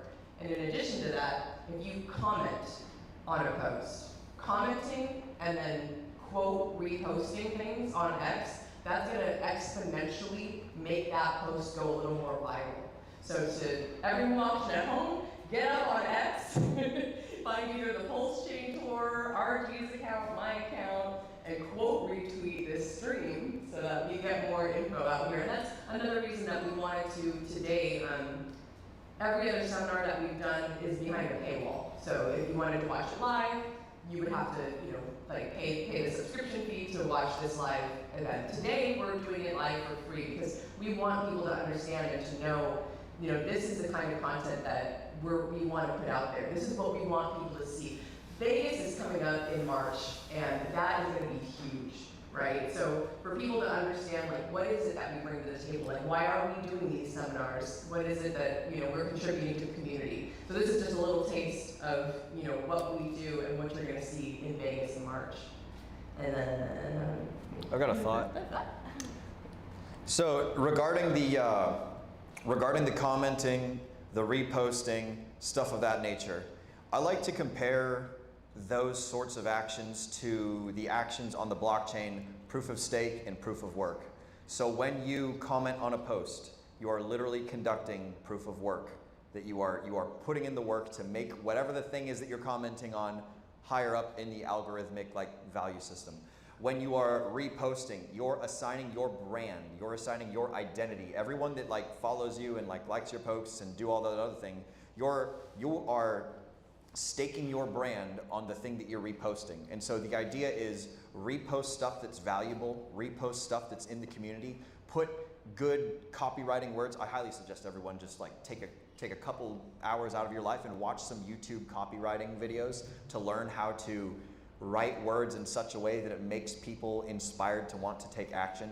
I don't know if you guys have seen all these clickbait headline articles, all these clickbait YouTube titles, we do those on purpose so that way you guys click them, so then you can watch the video and find the awesome content on the inside. So when you're on Twitter, when you're on X, when you're on, those are the same thing. When you're on Instagram, on Telegram, on whatever platform, when you're writing an email to your boss, and you want the boss to read the email, it behooves you to sort of put some copywriting in there to inspire people to want to read that stuff. So when you're interacting on Twitter, when you're interacting on Facebook, when you're doing any of these sorts of things, understand that you're essentially contributing to the blockchain of attention span. You are doing the proof of work to boost the algorithm, and you're doing the proof of stake. You are staking your brand on the thing that you repost. So think about that whenever you're reposting stuff. If you're reposting something that's not flattering or that makes people feel bad, people are going to remember that feel bad feeling with your name that's attached to it. I suggest posting mostly positive stuff, and if it is a negative thing, then find a way to put a positive spin on it. Look at this lesson that we learned from this terrible thing, so that way we don't have to do it later. They've preloaded the work for us, and we're now smarter for it. So just kind of, if you're going to be doing posting and commenting. That's one way that will greatly help us get more eyeballs on all the stuff that we believe in. And you know, you can do this with your faith, you can do this with your favorite sports ball team, you can do this with your favorite country in the Super Bowl or your politics, whatever the hell. You can apply all of these principles to things outside of this DeFi community as well. So these are just some tools that are available to you guys. And that's the 2 cents that I had on that. You have anything to say, Coffee?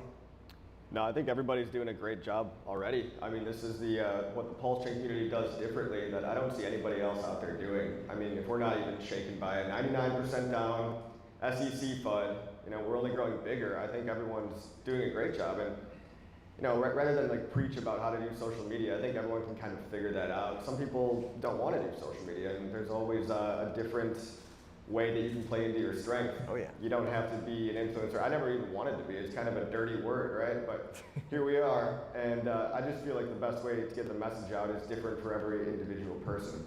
But I'm sure a lot of people want to hear about the hearing and how bullish that was. So maybe we can pivot a little bit. And I just want to say that, you know, if I was confident before, I'm 10 times more confident now after hearing from those epic lawyers. Shout out to Quinn Emanuel, Kirk Ingram, and the other 2 that I can't remember their names. But the people listening probably want to know how it felt, and it felt like we've got this in the bag. Like, I don't want to be overconfident. I don't want to set expectations, right? No expectations, but God, that was a beautiful performance, if you call it that. And I think that, you know, if you go internally and ask yourself, how are you feeling about this? I feel like we've already won in terms of the fact that they still, having an understanding of what this technology is. It's decentralized crypto with no off switch. Nobody can take it away from you. Nobody can stop you from buying and holding it. So regardless of if Richard gets dismissed or even pays a settlement fee, God forbid, but dismissal is looking likely, and Richard's the guy to do it. He's got all the time and money and power in the world, but that's kind of his own thing, and I think we've already won if you consider the fact that the SEC is not going to steal your crypto, right? They can't take it away by the very nature of understanding what this technology is. And I think people that understand that, that's the message that I really want people to understand, because I get it if you're a normal person, you know, you just see SEC and you get scared and you say, oh, well, I'm not touching that. But you have to understand, like, the SEC is a civil agency. They don't even throw people in jail. And in the worst case scenario, they give people fines and then it's business as usual. But we preach decentralization and we preach things like IPFS and all this, you know, hold your own wallet, not your keys, not your coins, because of situations like this. Because if this was fake crypto, and there's a lot of that out there, like USDC, it's basically like the beta test for the CBDC. We've got fake centralized crypto now, but you can choose between fake and real, and we choose real crypto, real DeFi. But once you understand what that means, it just feels like we've already won in that regard. Dude, the feeling of that's what I want to touch on, is the feeling of that trial yesterday, man. That fucking comment that the lawyer made about, like, man, I don't know if there's enough meat on this bone. I don't even know if there is a fucking bone. That shit had me fucking rolling. I don't know about you guys. That was super fun. I wish that, like, for all the folks at home, I wish there was some way that we could get you guys that footage, because that shit was dope. I don't know about you guys. I thought it was a fucking great time. I had a lot of smirks and chuckles so as to not make an ass of myself in the courtroom. That was, shoot, man, I'm running out of words here. It was a great time. What were your thoughts on the hearing? Yeah, let's hear from Esther. Yeah. I was really pleasantly surprised, because I went in there thinking, A, this is going to be boring, and B, I'm not going to understand most of what they're talking about. But that was not the case at all. It was really easy to comprehend the arguments on both sides. I mean, kind of, the SEC, because what the heck. And that was, I think, part of the feeling, right, is that watching them try to defend what they're trying to do and trying to say, and seeing them kind of talk in circles, and the judge being like, but you're trying, you know, it was like she was calling them out every time they brought something up that just didn't make sense. And got something on that one. And that, like, watching that happen was just like, this is pleasantly terrible for them, you know, but it really did feel great. Yeah, so I wanted to point that out. I like to watch and study human behavior, and one of the things that I picked up on that the SEC was doing is they were dodging all of the questions that the judge was asking them. They were deflecting the answers, and the judge was trying to get her questions answered, and the SEC was reframing the questions and like essentially straw manning them or something along those lines. They were deflecting, and watching that happen, like I'm certain that I'm not the only one that saw that. I'm quite certain the judge saw that as well, because it seemed to me that her patience was running thin as we went further and further on into the hearing. And it gave me a lot of confidence to see Richard Hart's lawyers do essentially the opposite. They gave direct answers, they gave like great explanations, and they didn't sidestep the judge's questions. They did make fun of the SEC a little bit in their own polite little ways, and that was awesome. But they communicated effectively with the judge, whereas the SEC kind of like danced around the stuff and sort of avoided questions and just generally didn't do a good job of effective human communication, where it's person one sends a message, person two receives the message, person two then says, I have received. And then they repeat the message back to person one, so person one knows like, hey, effective communication has happened. It was instead, person one sends a message, person two misinterprets it, seemingly purposefully, but it's hard to tell intent, right? I'll say that they did it accidentally. I'll give them the benefit of the doubt. They misinterpret the question, and then they answer something that's not the question, and then the judge is like, hold on, reset, come back to it. This is stuff that the folks at home missed this is the main reason that I wish that we could, and I don't know if we can FOIA request any sort of video. I don't know if the cameras are rolling or anything of that nature in the court. I'm getting head shake, no, damn. Well, that's a pity. For the folks at home, you guys missed an outstanding time, and you're just gonna have to rely on our memories. That's essentially the vibe that I got. That's the memory that I got of the actual trial itself, and all the things that were going on from a person to person, just ignoring the fact that they're lawyers, ignoring the fact that they're arguing about this sort of things. It was two people that were not respecting each other in a communication process between the judge and the SEC, and then between the judge and Richard Hart's lawyers, it was positive communication, it was good message sending, it was very respectful, and it was just nothing but like excellence. So that's my thoughts on all of that. Do any of you guys have anything? Here you go. Yeah, I also wish it was recorded, but for the next month or two, you're just going to be getting secondhand reports of people that took notes and all that. But sentiment was overwhelmingly positive. Like you said, body language was confident on the defense, way more so than the plaintiff. Yep. Was kind of backed into a corner, making circular arguments. And I'm sure Nuclear Herbs will tell you a lot more of his real legal opinion.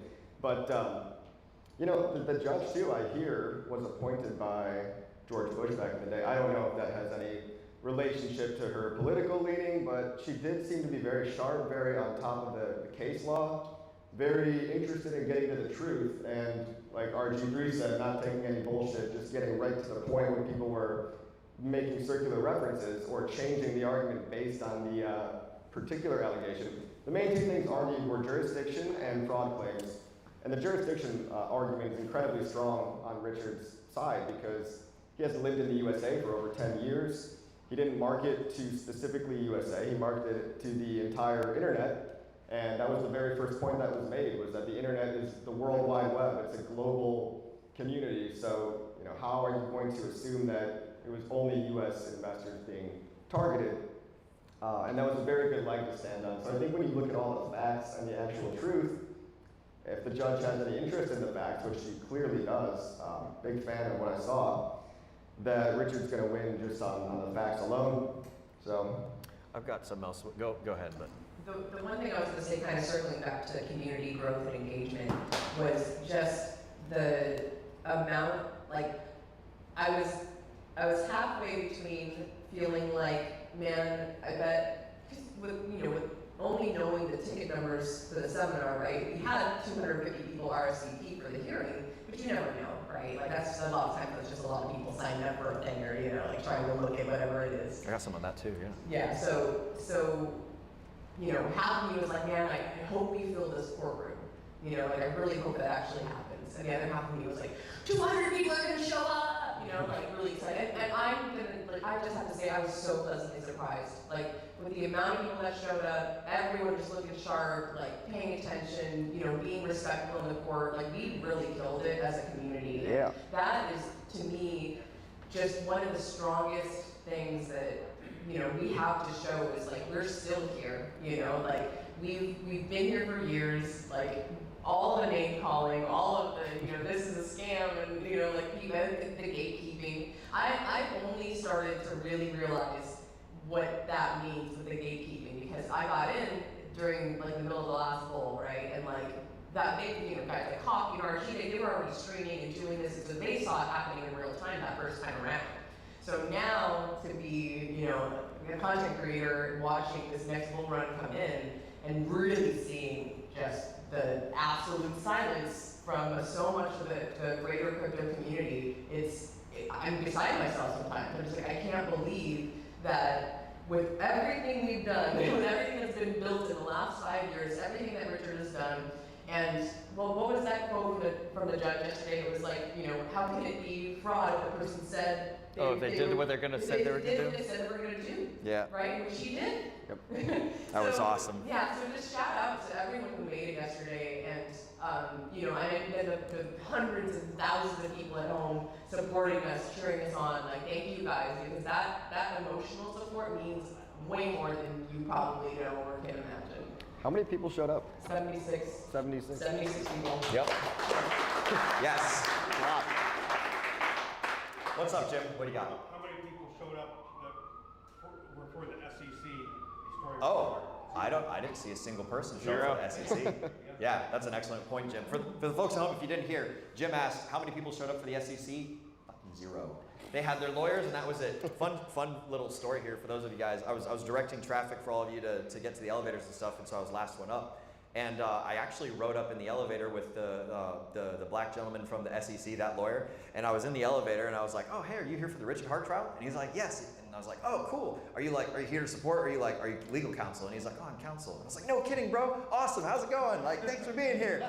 You know, making friends. He's like, "Actually, I'm for the SEC." And I was like, "Oh, well, good luck, bro." You know, it just fucking. It was such a funny moment, bro. We were just sitting in the elevator. I was trying to put off like positive vibes and stuff because I don't want the SEC to think that we're a bunch of assholes, right? I eventually want them to be head students at some point. That'd be pretty cool. I mean, conflict of interest perhaps, but if we can get the SEC to start buying Hex and staking it out, then you know maybe they'll start being productive or something. The thing that I wanted to cover specifically regarding numbers, if any of you guys have ever put on events before, or if any of you have ever like reached out to friends and asked them to show up to something and you start getting RSVP numbers, the closing rate for people that say they're going to show up to people that actually show up is generally about 10%. So the fact that we had about 200 people say that they're going to come over here and 75 people show up, that's a fucking 4 out of 10? Yeah, that's 4 out of 3 out of 8, 4 out of 10, something. That's almost fucking 50%, right? So we quadrupled what you normally expect whenever you push out like, hey, invite to a free thing. Do you want to show up? People say, yeah, I want to show up for a free thing. When there's money involved, when people pay money, it's generally a higher closing rate. You get more to like a 70 to 90% show up rate. But the fact that like 40% of us that said we were going to go like actually showed up, that's incredibly high numbers, and that's something that is totally worth like, you know, giving yourselves a pat on the back for, because and the what? Oh yeah, and the fucking dates changed. Yeah, fuck the SEC, man, making it. Yeah, and they put it on a holiday. You're on a list now. These. I have a lot of thoughts about the SEC, and in short, they're a bunch of silly gooses, and you know they got spanked yesterday, and I feel great about it, and we did fantastic, showing up in force, like being polite, being respectful, doing nothing but like having positive reinforcement that we're not a bunch of idiot scammers and you know assholes and whatnot. Like the dijo sin hablando, the speaking without saying of us showing up in force is that this is a community of cool people. These guys believe in the stuff that's going on. There's actual legitimate real life support out here. And like we were saying earlier, I don't think anybody showed up for the SEC. So like, who supports the SEC? Fuck if I know. But that was just some things that I wanted to touch on with that. There was something else that we were talking about before that I don't remember, but you got some coffee? Yeah. Yeah, I was just going to say, I don't think that there's any way that the judge can look at that courtroom, which is really unprecedented to even have people show up to that kind of a thing, and not think, wow, okay, I kind of get what's going on here. These guys aren't here for the SEC. Richard Hart, she even made the comment, so what if he cashed some of his own money out? Is he not allowed to take a little bit if he delivered what he promised? And he didn't make any promises, and he didn't make any, he had just nothing but disclaimers, right? I will never ever do any work for you ever. It's all over the internet, so I really think she's leaning in our favor, but I don't want to speak because I don't want to speak for her, because I'm not a judge. But let's see. Judge Auntie Carol. It really does feel like we're living through part of history right now, and it's really cool to say that, 10 years from now, where were you during the crypto revolution? You were actually on the right side of history, because we're going to be on the right side of history after this thing blows over, whether or not he wins or pays a settlement fine. This is going to prove this is going to be the ultimate Gates come down situation. Like when Richard Hart beats the SEC, and what else can he possibly say once he beat the final boss? What else can the haters possibly say when Richard's never sold a coin in 5 years, right? The scammer, or the haters really online are having less and less to talk about. And compared to where we were at 5 years ago, it might not seem like it depending on what little pockets of the internet you hang out on, but sentiment is overwhelmingly positive compared to what it was 5 years ago. The gates are already coming down. And it's almost a cool, good thing that there's still a lot of gatekeeping and uncertainty, because that's where all the opportunity is. Once those come down and everybody's gotten in, then you're at the top of the S curve, there's no more price potential left. So it feels really good to just be here early and just have this level of confidence. Like I said, I was pretty sure that Richard was in the right beforehand, but now, it's just, the lawyers did a great job. What more can we say? I didn't take notes during the whole thing. I should have taken notes, but you're just going to get Will's memory. Here you go. Fucking peanut brain. Yeah. Look, I like to joke that it's all RAM, no hard drive up here. I was sitting in between Zenith and SJ, both of whom were like sitting there taking notes, and I was like, fuck, I done fucked this one up. Oh well. I'll do my best to recall it. But what's on that subject, you guys, if you signed, well, you all signed up because you're all here. You guys all got a fucking NFT. You literally have a tokenized memory of this event. So like, not only that, write this down on your calendars. Write down the way that today made you feel. Write down like tokenize this memory on your own personal little blockchain, right? It's on the PulseChain blockchain. Sure, you're gonna have a Discourse Syndicate PulseChain Tour Live freaking NFT that SJ and Kaylin are going to send out. So shout out to them for that. You'll have proof on the blockchain that you were here, that you witnessed Richard Hart, that you did all that crazy, cool, awesome stuff. But like also, it's important for you to remember it yourselves, because eventually your brain will fade, your neural synapses will go away, but you can always pull out the piece of paper and relive the moment. Like look, take pictures of yourself with friends out here. Get some sort of mechanism to remember that today happened and that yesterday happened, and remember how you feel, and remember all this stuff, and like write down the stuff that's important to you, and remember the stuff that's important to you. That's all I got for everything regarding the tour, and our hosts have left us. What do you got, bro?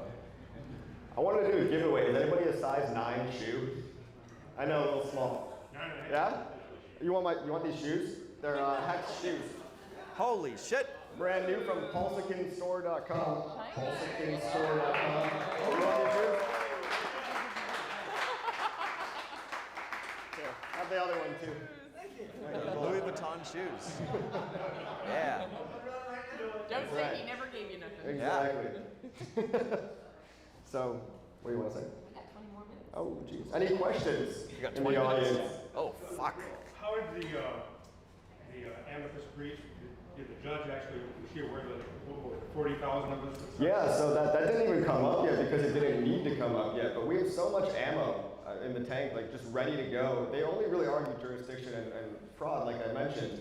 And they're very strong, powerful arguments. But if it comes to that point, 44,000 of us online signed a petition that I put out on pulsepetition.org back in the day with help from Kinetics and help from Daniel, you know who you are. And we got Richard's lawyers to use this petition as an artifact in an official amicus brief that was filed by ICANN, you can Google them. It's an organization that's specifically dedicated to combating SEC overreach, which is like they had to actually make a regulatory body to check the regulatory body. I mean, it's crazy. But this is going to look good coming from well-known lawyers that are all, and they reference our petition of 44,000 real people. I mean, if you scrape the duplicates, maybe 35,000, maybe. That's a ton of people. And I'm going to just tell you guys right now, over half of those people were from outside of the USA. So that only adds to the strength of our argument as well. And congratulations to all of you guys. Thanks for your help on that. We really all, I bet all of you in this room signed the petition, right? Everybody did. Hell yeah. Good shit. Thank you. But there's that. Yeah. So your question was about the amicus brief, right? Yeah. Excellent. We answered your question? Yeah. Awesome. Sweet. It will get used if and when the time comes. Right. What you got, Hex Monkey? I always wanted to know, where is the blockchain? Where is the blockchain? Some might say it's in the ether. Ethereum.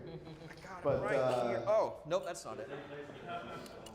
Yeah, no, it's the funny question that Hex Monkey's referencing is where is the blockchain, and Judge Carol Amon. Oh, she yes. mentioned that she was being difficult with the SEC multiple times because they were trying to say that because one guy in Brooklyn did a transaction to the sacrifice, one guy, that all of a sudden all of this stuff took place in the USA. And she said, well, first of all, it's more about where the transaction ends up. I would venture to guess Richard's wallet is probably not in the USA. But also, where do these transactions take place? Where is the blockchain physically? And it's a funny question because she knew, and that proved her understanding of what blockchains are. She knows that it's just this ethereal kind of just, it's on the internet. Where is the internet? It's every node connected across 48,000 nodes globally. You can go to gopulse.com and check it out. It's a very cool little globe, and you can't just knock on everyone's door and shut this thing down all across the world at the same time. And if anybody in South Africa or Bermuda or Australia or Antarctica wants to spin up a node, they can help decentralize the network outside of the USA. Artie? Unfortunately, I couldn't make it yesterday. Did SEC reference INC token at all? Nope. INC is the only token that is not a security or even in question. Bullish. It's also green logo. And I'm sure they didn't mention anything about resuming the peg or PDOT as well. There's no mention of the SEC, the pegging. Yeah. You had a question, yes. And remind me your name again? Chris. Chris, excellent. What's your question, Chris? Actually, a little bit just a response to what Coffee was saying about how it's rare to have that many, very rare to have that many people. Just a little vignette that I noticed that might relate. So Coffee was saying that it's really rare to have that many people overflow, right? Yeah. And in the overflow room where I was, I heard the constable say, like twice, he was talking to somebody, oh, it's just a civil matter. Yeah. Like, don't worry about a disturbance because there's so many freaking people we've never seen like this before. It's a civil matter, not a criminal matter, so they're probably not going to get rough. It's sort of the subtext. Wow. Right? So What just, are we? like, I don't know anything about these proceedings, but just to back up your observation there, that's just where I heard him say it twice at 2 different times, and then I think the judge, somebody called for like another constable just to be a little backup. I think it was the judge, actually. Wow. Oh. So I think that also makes it really important that everybody be in really good behavior, like no aggressive language, totally positive, just like you were to the SEC lawyer in the elevator. Just, I think it really counts. So again, I don't know anything about this stuff, just some observations. Excellent. That's great. I like that. That's good. Hey, for you guys that were in the overflow room, was there anyone else in there like official? Because us in the normal room, there's no way that we could be loud and laugh at all the crazy things. Were you guys like? Did you guys have freedom to be like, oh, look at these fuckers, or a little bit? Okay. Okay. Excellent. That's interesting. Oh man, I was a little bit jealous. That's really interesting to hear. I was very blown away by how professional everybody was. I mean, it was great because you're on Twitter all day and you're like, oh God, I hope nothing like Twitter happens in a courtroom, and it didn't. I mean, I think we were so respectful, and there were moments where I wanted to shout out, F you and stuff, but like I contained myself, and a lot of other people did too. And again, like, it's funny that they were intimidated because there's usually not anybody that cares about these civil cases, and they should be because we're going to win. But it's nice to know that, in the overflow rate. Go ahead. Just a quick comment. You can add to this if you'd like, but my personal sense, amongst other things, it occurs to me. Sorry. Here you go, Bill. We have a situation where we have an SEC that feels like a rogue organization at this point. Yes. It's so politicized, it's so weaponized, and is not particularly interested in protecting people. We can go down that road all you want. But that, in such a day, where's their accountability? And the answer is, what we did yesterday is about as close as they get to accountability. Yeah. And it was exciting to be a part of that. Yeah. Thank you, Bill. Well said. It reminds me like who watches The Watchmen or something along those lines. Nice.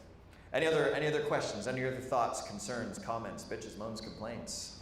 We've got another 13 minutes. Yeah. So one other thing, go ahead. I was just gonna again, I wish I was there. I'm a devoted Mexican. Nothing makes me happier than our community. So, how was the closing?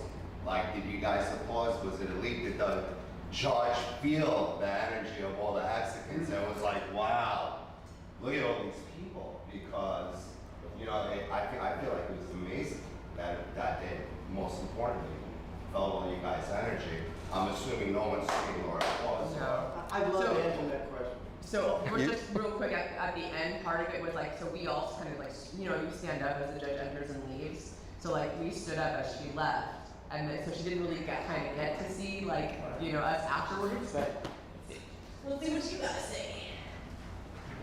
So body language, when someone communicates, something like, I can't remember the exact number, but like 70% of body language is part of communication. So I focused in on the SEC lawyers, and I was taking notes, total, diagramming everything. Just the interesting thing was, is when we walked in there was a SEC lawyer that had his lips pursed. Now, when someone goes like that, when they have white lips, that's even greater pressure, showing stress. And so I was seeing that, and I thought, okay, he was kind of a military-looking guy. But then there was another guy that came in there, so he could have been his just personality to be like that.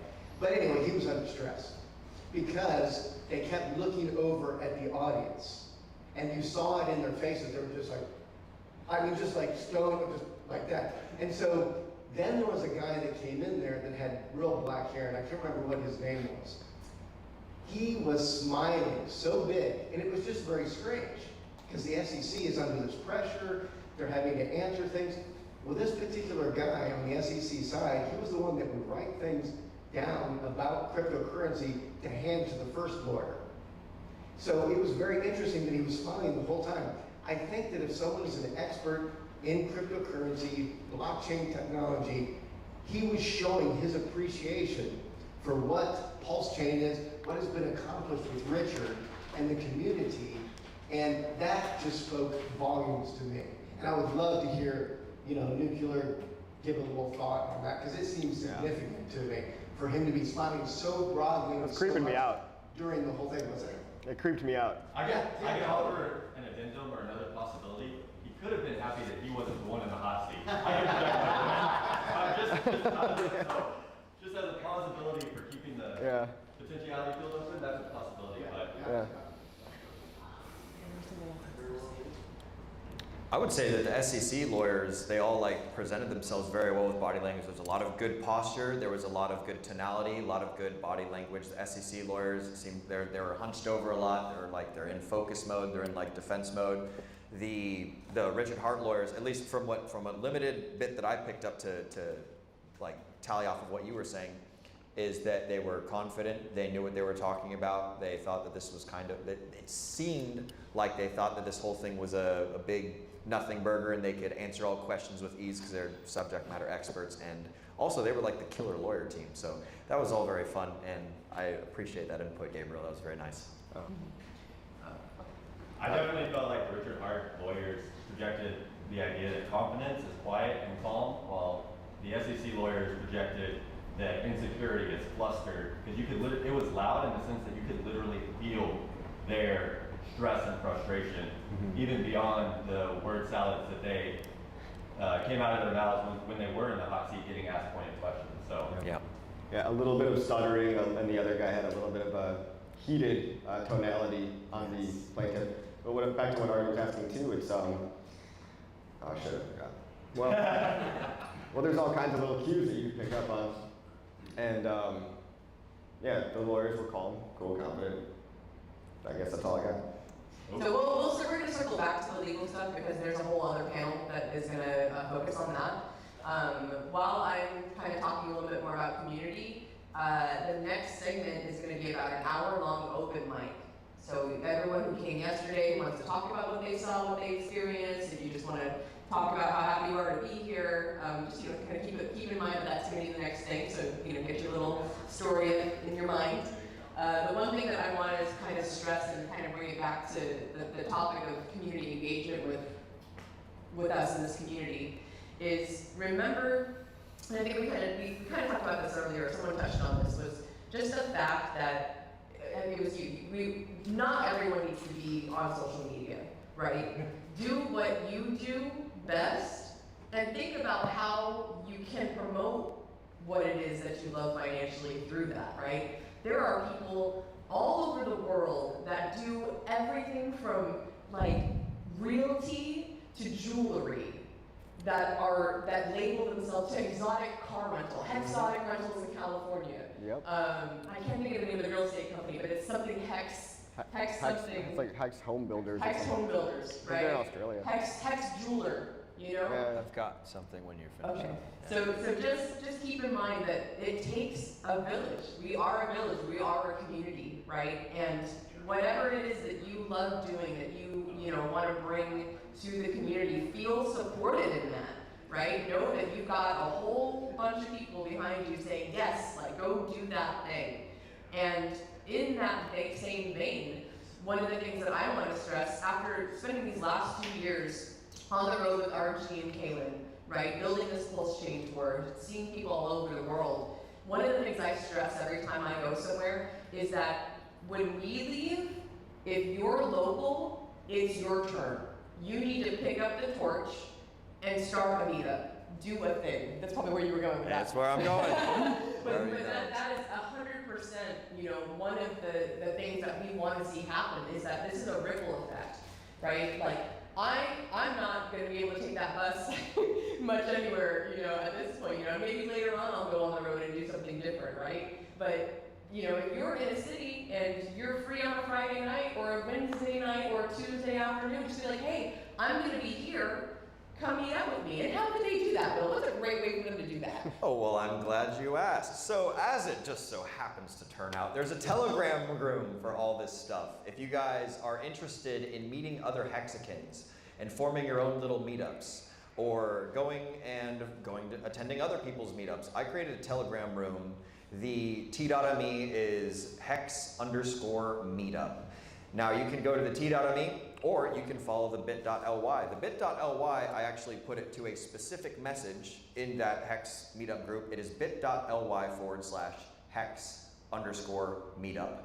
And that puts you right in the Start Here topic room. There's 4 pinned rooms inside when I say rooms, Telegram topics. If you create a channel or a group in Telegram, you can create subtopics. One of the cool things about Telegram is you can have up to 1 million messages in anything, an unlimited number of topics, an unlimited number of groups and things, as long as the total number of messages inside that Telegram is less than 1 million. Once you start going over 1 million, it starts filtering out old things. So that's why you hop into the Hex chat and it's like, hey, I can't see the stuff that was posted 4.5 years ago because it's cycled out through whatever the heck. But if you guys are interested in meeting other Hexicans, wherever you're at in the world, I built a Hex Telegram, a Hex Meetup Telegram. It is, again, bit.ly or t.me. Either way works. Hex_meetup. underscore meetup. And it's essentially anyone can create a topic in that room. Whatever your state is, whatever your city is, whatever your country is, wherever you want to meet people. If you like, there's big groups, like there's a Canada group, and there's also like honed down groups. I think there's like a Victoria, Australia group. There's Wyoming, there's New York, I've made a whole bunch of United States groups and things, so that's the area that I focus on as I travel around the States. And honestly, I made this tool for me, if we're being completely honest here. I made it because I'm selfish and I want to find other people and go and meet them. So like, if you guys want to use it for you as well, I highly suggest you do it. But t.me or bit.ly/hex_meetup. You throw that up in your URL, it'll take you straight to the Hex Meetup group. I highly suggest reading through the Start Here topic, where I tried my best to dumb down how to like use this Telegram to max effectiveness, and also understand the risks and rewards of going and meeting people out in real life, and basically how to start your own little meetups, how to do just small scale leadership and do that sort of thing.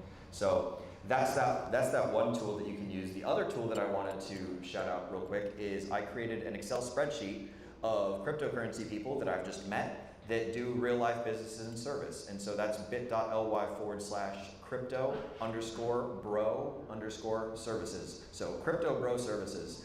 And it's basically like, I got a buddy down in Australia and he builds websites and he's a super cool cat and I met him. And so I wrote down, hey, this guy builds websites. This is where you can find him. This is where you can contact him. And you are free to put in as much doxing information as you wish or as little as you wish. But the point of that spreadsheet is to basically connect people that want goods and services. If I'm going to spend my hard-earned money, the first thing I'm going to do is I'm going to spend it within my family. Like if I need a house built, I'm going to go to my younger brother Sam and I'm going to say, hey Sam, I need a set of plans drawn. I know you draw plans, so I'm going to pay you so the money stays in the family. And then after that, I'm going to pay my community. And then after that, I'm going to pay my country. And if I can't find anyone who can solve my problem within those three things, then I go on the open market. But the point is that as we become wealthy, we're still going to need problems solved. Our toilets are going to get clogged. We're going to need someone to make grilled cheese sandwiches. We need to go to the chiropractor. So it behooves us to have a list of people that solves problems. Now, it behooves us to have a list of people that solves problems in our regular everyday life that, and like you should want to pay them for solving your problem. Nobody should be using this list as like a freebie thing, because the idea is we're all supposed to be wealthy and sharing our wealth with each other, so that way we all get better and level up higher and higher. So this is the point of this tool that I made. Now it's open to editing for the public, so anybody could go in there and scrape all the data and erase it all. Anyone can go in there and add as much data as they want. I highly suggest that you guys make copies of it in the event that there is a bad actor that comes through and decides to screw with it. I don't think that it's likely, but it is possible. There's bad people out there exist, so it updates and saves automatically because it's just an open Google Excel spreadsheet document thing that anyone can put stuff in.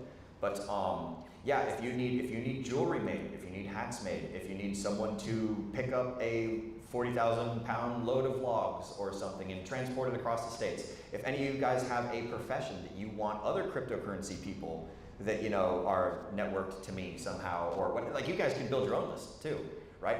Like you don't have to use mine, you can build your own little spreadsheets, but I like putting out the idea for people to do business with brothers. And I want to also throw out the caveat or the disclaimer that like I haven't vetted any of these people, so caveat emptor, buyer beware. Make sure that you vet the people that you're doing business with. I basically I meet cool people, I get a good vibe, I get a handshake, I write down the information and I publish it. That's all that I do.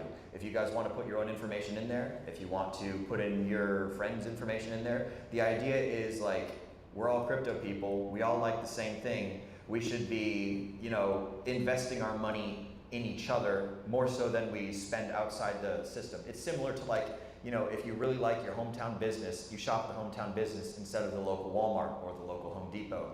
You might be spending a little bit more money, you might be getting a better product or worse product, but it's a question of, do you value the money, do you value the relationship, do you value the service itself, et cetera, et cetera. So this is just a tool that I encourage people to use. Again, the URL for it is bit.ly/crypto_bro_services, because we're a bunch of crypto bros and we got services. So that's that website, and it might be service without an S now that I think about it. But in any case, there's two options. It won't take long to add or delete an S. But you've got the Hex Meetup Telegram, which is my small scale stuff that I try and supplement the PulseChain tours with, right? Because we can't all be, going to all the different states, all the different countries, all the different places all the time, but we can become small unit leaders in our own little way, our own little communities.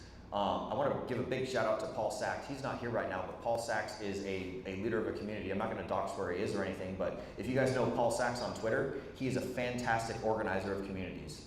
I highly suggest you guys become your own little version of something. If you're gonna go to a bar, if you're gonna go throw axes, if you're gonna go on a hike in the woods, be like, hey Hexicans, I'm in this area, this is a thing that I'm doing. I highly encourage you to join me if so you're interested, And realistically, you're gonna get a lot of flakes because that's the way that people are. Like I said earlier, we got a 10% show up rate for whenever people say they're interested in something, whenever, and it's free. So if you want to charge money, you can do that. You can be like, hey, I'm buying concert tickets or something, so like RSVP on this site or whatever the hell. Generally, when people pay money, they're more likely to show up, as you guys probably are aware. But the whole idea is get people together, get people building communities, get people doing the small scale bonding, and then when it comes time for the PulseChain tour to come around, it's like we've already got our own little network of people that we can expand it beyond that and do all this other sort of thing. So look at that, I created a centralized process in a world of decentralization. I thought that was kind of funny. But like, we need people going out and leading get-togethers. We need people going out and proselytizing. We need people going out and having a good time and putting smiles on faces and things. So those are the two things that I made. And if you need more information for links, feel free to reach out to me. My link tree is will.pls.fyi, so it's just my public wallet, but it's got my Twitter, it's got my Telegram, it's got my Facebook, it's got my YouTube, it's got all the fucking social medias, all linked from will.pls.fyi. So if any of you guys use the domain registrations and you're ever confused on how to get a hold of me or find out anything that I'm doing or look up the DGen Roundtable or anything like that, that's where all my stuff is at. That's where all my tools can be found from some way, shape, or form. I haven't updated it in a while, actually, now that I think about it. But you can reach out to me from anything in there, so feel free, and that's all I got. Awesome. Well, I'll just add mine. To find me, it's similar as awild.sj.pls.fyi. SJ will be putting all the links in the description of the video. I will be putting all the links in the description of the video. I did already also tweet or chat them in the chat. I'm on it. Bam, how do you like me now? Where can they find you? Where can the people find you? Who are you? Crypto Coffee 369 on everything. Like, subscribe, decentralize all the meetups, decentralize everything. We're gonna win the case. What more do you want? Yeah. All right, awesome. So we have about an hour until lunch, a little less than that. And what we would like now is for all of you to come up and contribute. So it's going to be about a 3-minute timer. I'll just keep setting a timer over and over again. And whoever likes to, you Good work, bro. come up and Thanks, dude. have a little chat. You too. And then, of course, like if you say your piece for 3 minutes, and then you want to talk more, like you can kind of come back. After the case was over, like everybody started shaking hands with the SEC. I'm still wearing a mic. Lawyers, and they were coming up to us and being like, "Oh, it's nice to meet so many celebrities." Like they've been following us on social media. Before we get started, lunch is on its way. Sandwiches will be here. Go ahead and take a quick break. Relax. There's going to be some water and cookies and stuff coming in, and also some sandwiches. Well, they were like, so those will be here. We'll break for lunch at 1. Yeah, we'll be eating at 1.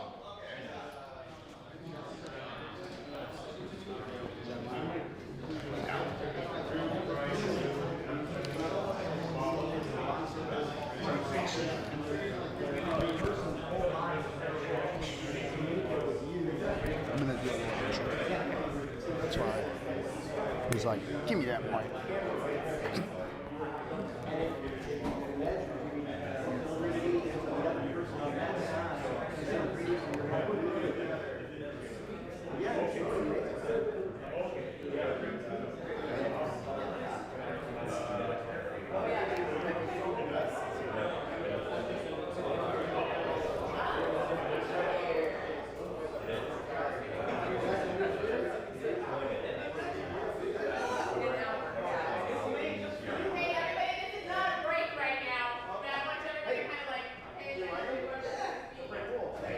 Yeah, let's get back to our seats. We still got this is your time right now, so.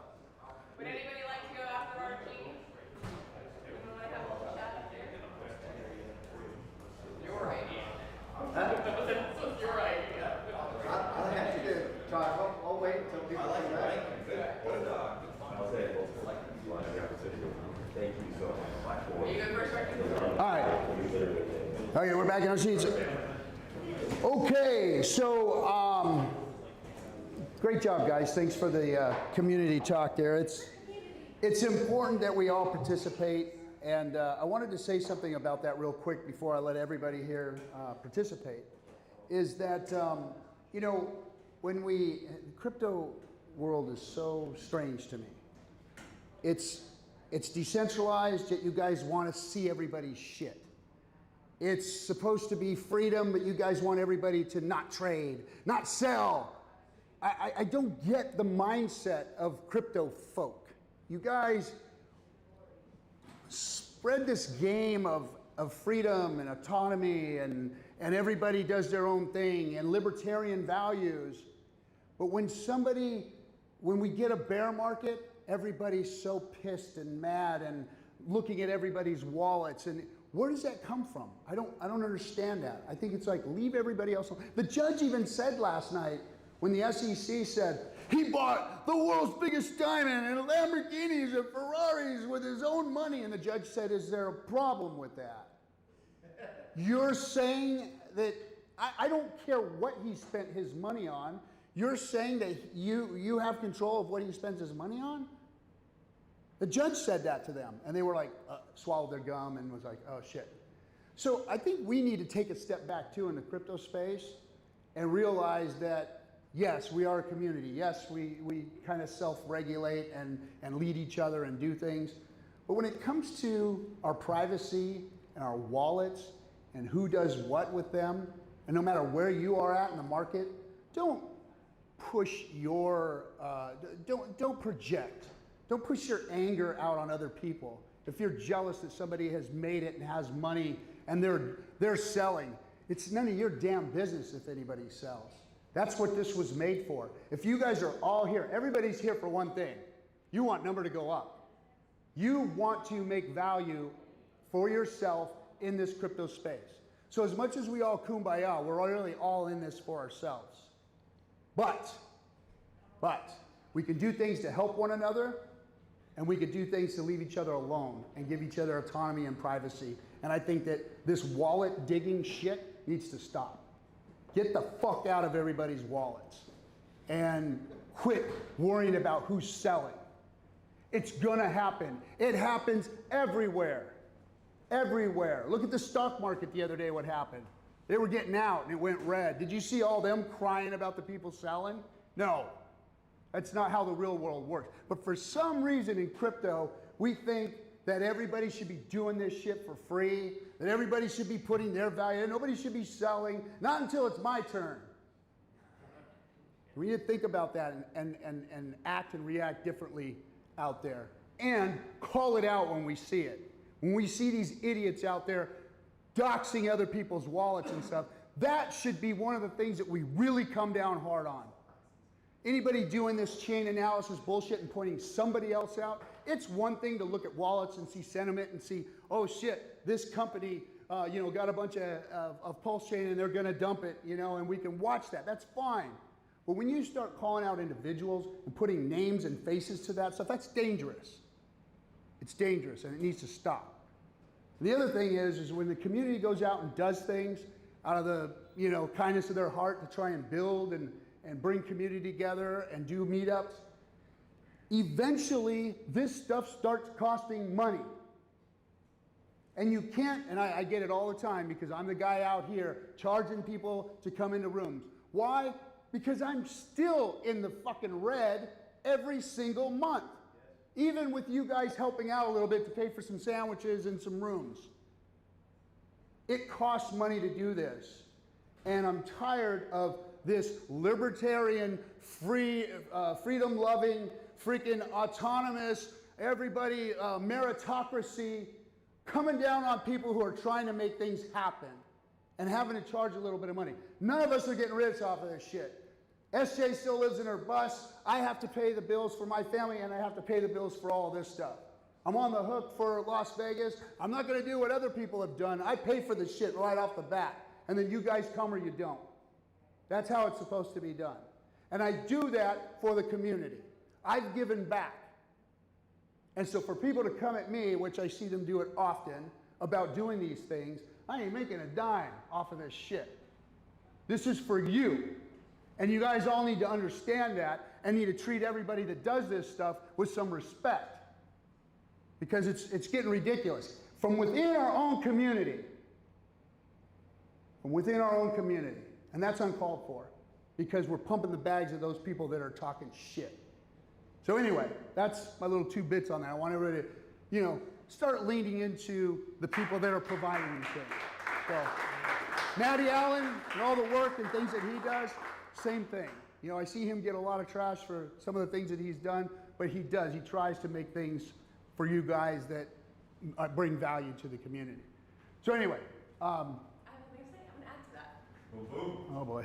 Okay. Yeah. So no, actually, on the topic of Maddie and the fact, it was really interesting that the HEX conferences got brought up in the trial, or the hearing. Sorry, I'm saying trial. So that was really I learned a couple things from that.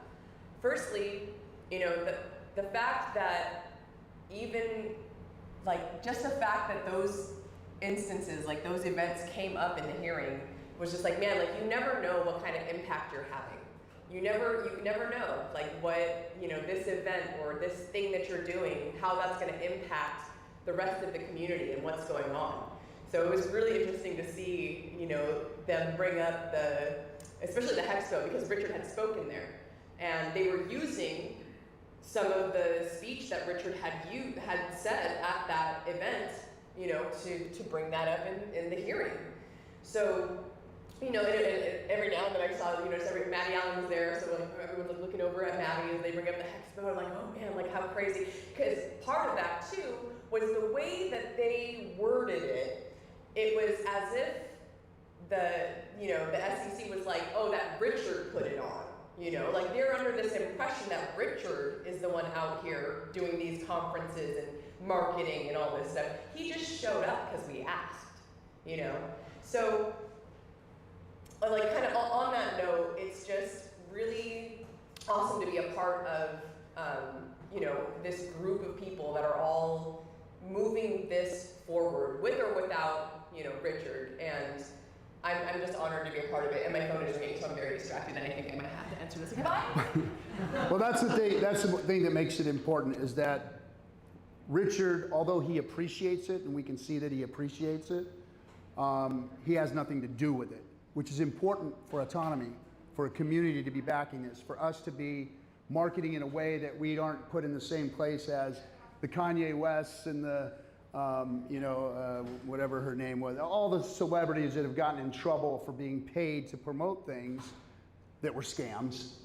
It's funny that the organic community that nobody pays is the one out promoting the stuff that's not a scam, but being called the scammers. But yet, they will never go after Kanye again for whatever he did, or what's the girl's name? What's it? Iggy Azalea. Oh, yeah, so I don't even know who Iggy Azalea is. I was thinking about the other one, his old lady. No, what's her name? Kardashian, Jenner. Yeah, no, yeah, the famous one though, the famous. What's the damn name? The Kardashian, Kim Kardashian. She got in trouble. So they all got in trouble getting paid, and they got paid, and they promoted and it pumped, and then all of the founders dumped the next day, and they were like, what? We didn't know what happened. So they didn't even know what they were getting themselves into. So what we're going to do here right now is give an open mic, let you guys come up and give a dissertation, what you saw, just anything that you want to talk about. We're not shilling anything, so no coins or anything like that. But tell us what your thoughts are today, based on what you did yesterday. And so who's the first person who wants to come up and jump on the mic. All right, my man. Boom, boom. All right. Moondog. Moondog, everybody. Hello, everybody. Government name, David Leader, Moondog around the community. There's plenty I could say, as anybody who's spent enough time around me can probably attest to, but I'm going to use these 3 minutes to reinforce the captain's message. So, story time, anecdote. Last night I got back to my room in the midst of all this, and there's a protocol being built on PulseChain that I care a lot about. That in some family chats, one of the users made an error, lost a bunch of money, causing a lot of ripples and drama and stress within that protocol community. So I'm just going to read a portion of a message that I sent within the family chat to this individual that just happens because of synchronicity and universe and forces beyond me to reinforce the idea that Captain was advocating up here. All right, so pardon. Because this is blunt, Moondog, but out of love, this is 100% on you, bro, as is everything else in life to one extent or another.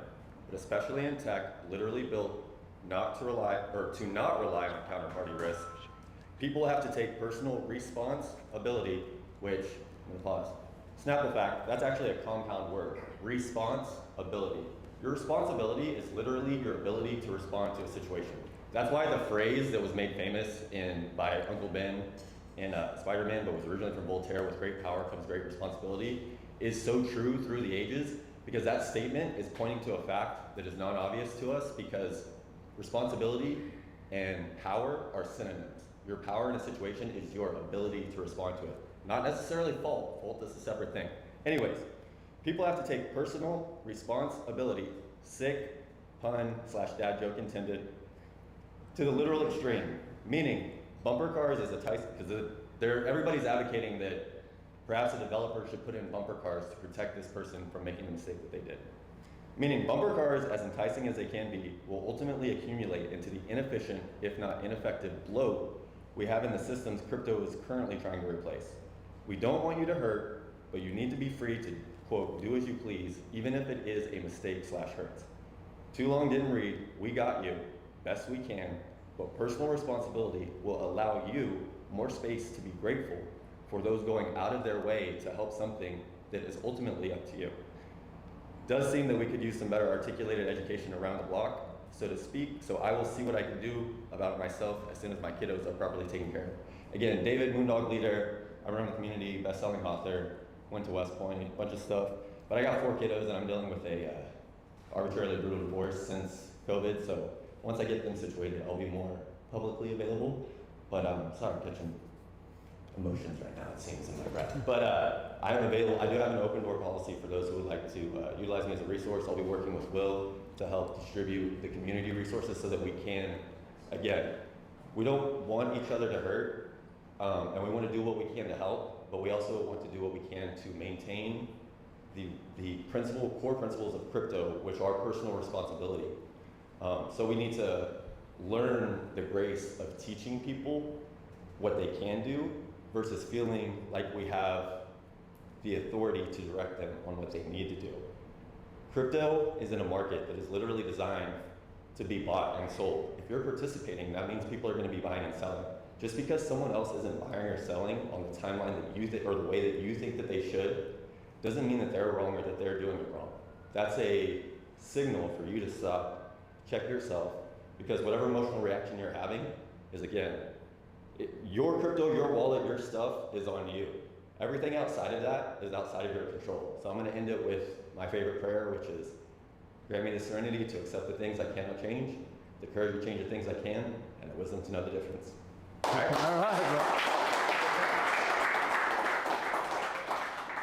bro. Like that. A little sobriety in there, huh? Anyway, anybody else want to come up and take the mic for a second? Oh, here we go. We're in for it now. In honor of open mic, ChatGPT powered slam poetry. Ooh. Yeah. Yes. We have the charge of the Hex Brigade. Happily, crowded courtrooms ahead. Through the echoes of the law, Hexicans boldly tread. Proud they stood, united in support of their brave lead. Against the SEC shadows, they charged with fervent speed. Forward, brave souls, their voices rang. Fight for the truth, do not cower. Let not the dogger shake our will, stand firm in the hour. Richard Hart's team, with sharpened wits, faced down the federal might. In the halls of justice echoing, they sparkled a hopeful light. The SEC faltered, dodged their blows, questions met with silence cold. With this, Hexagons witnessed their foes start to fold. With every word, they stood their ground, hearts fierce, spirits high. Against the weight of doubt and fear, they soared, they would not die. Charge on, O Hex Brigade, they cried, with fervor proud and free. For in this clash of wills and words lies the dream of liberty. So onward to the final call in the battle of the brave. Let history mark the triumph of those who dare to save. Thank you, Gina. Thank you. Will, you coming up? Oh, shit. It needs a screwdriver. Oh, right snap. there. Well. I'll go grab it. All right. Who's next? Who's next? You want me to get it started so you guys can come up with a topic? All right. I knew you were sitting there waiting. Come on.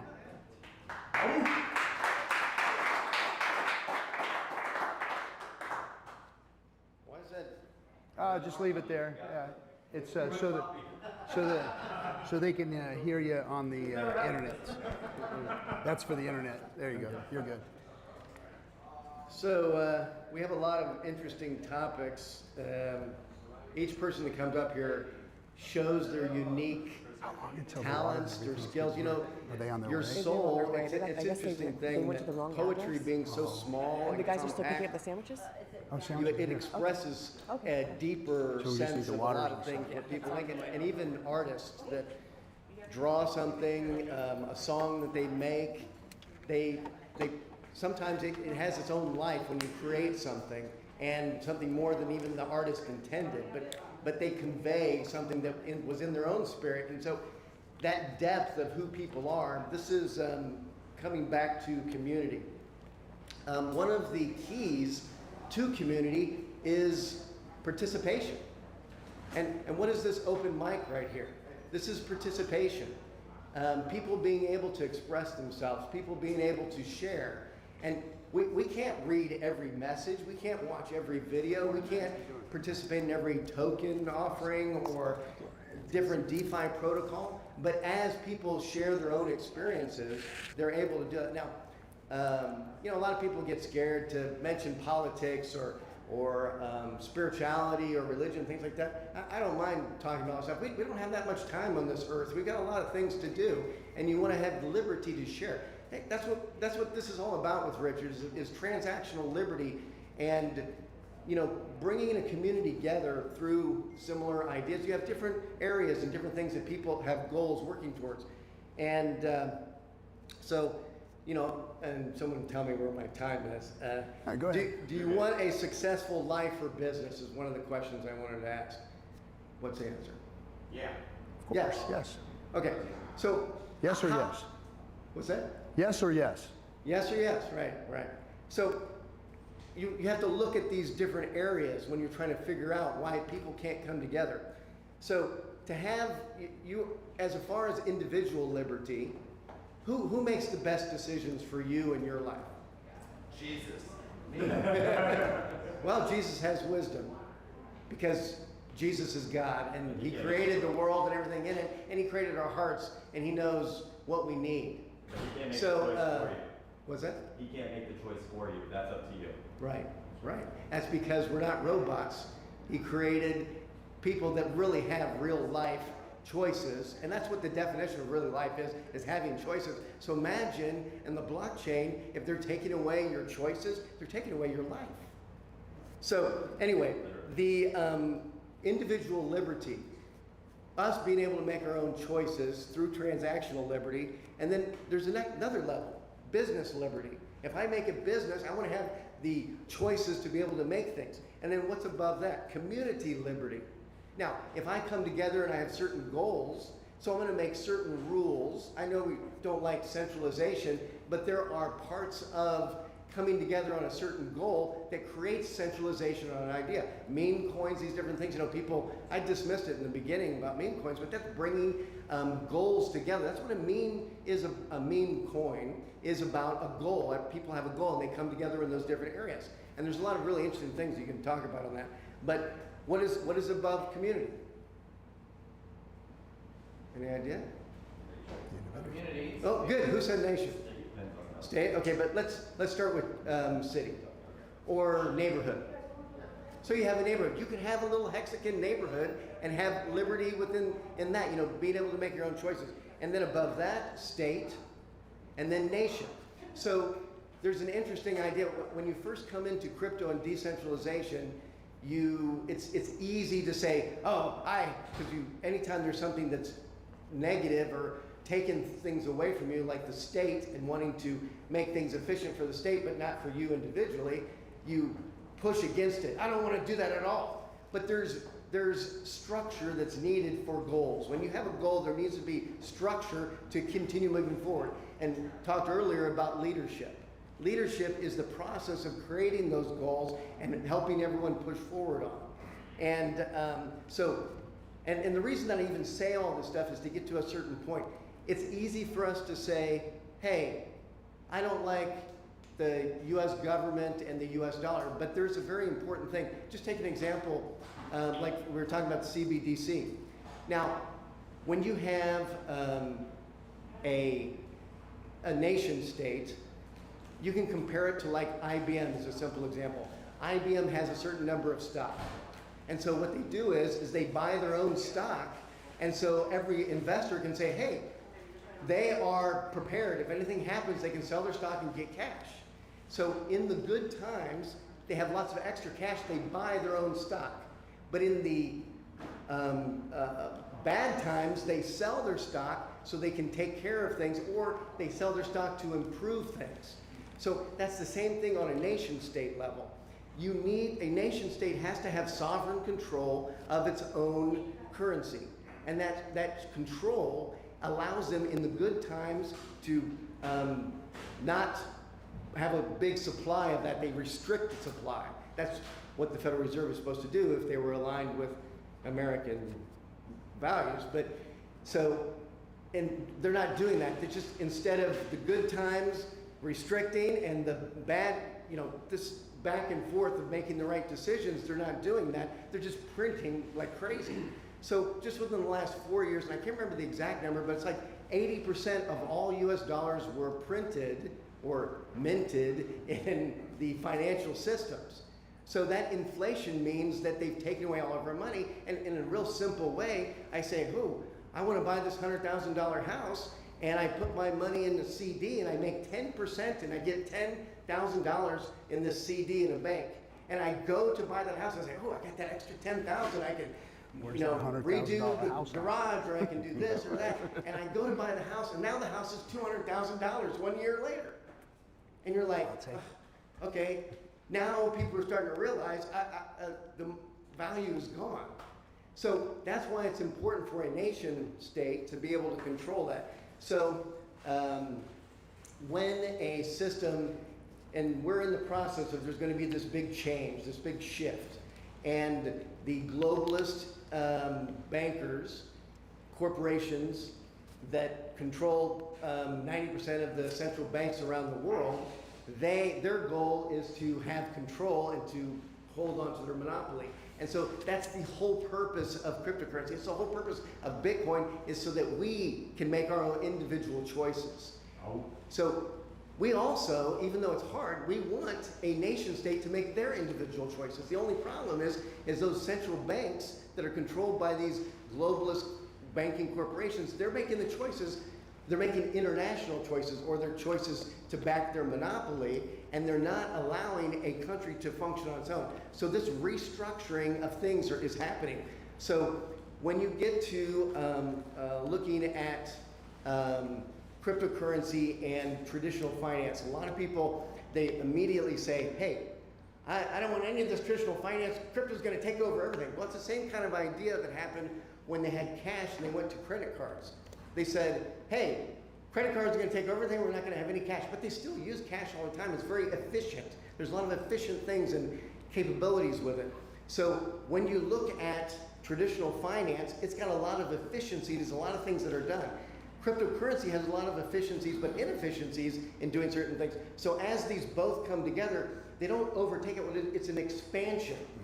So we have cryptocurrency is an expansion. You don't do away with the old traditional finance. It's an expansion. So they both strengthen each other, and then they mix together. So that whole process of hating the traditional finance is well-founded and understood, but both sides are forcing each other to perform better through competition. So anyway, just a better thoughts on how to accept that traditional finance and crypto, because it's very easy to say, I'm gonna just do all crypto and that's it, but you have to interact with the real world.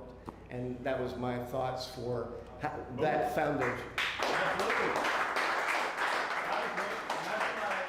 Thanks for that. Yeah, anybody who's ever had to cash out crypto to live, pay bills, or whatever understands what he was just saying. Is that you've got to intermingle it, and it's not going to be, like I said, an overnight flip. It's going to be a commingling of the technology and the financial system that we have now, and people adopting it, adopting certain things. I think Hex is that perfect thing that is going to bring the finance world and the crypto world together once people really understand what it is. So, Will, you coming up? I'm just here to fix the mic. You gonna fix the mic? Oh, you're gonna hit the... Yeah, it's freaking flopping all over the place, killing me. There we go. A little bit better.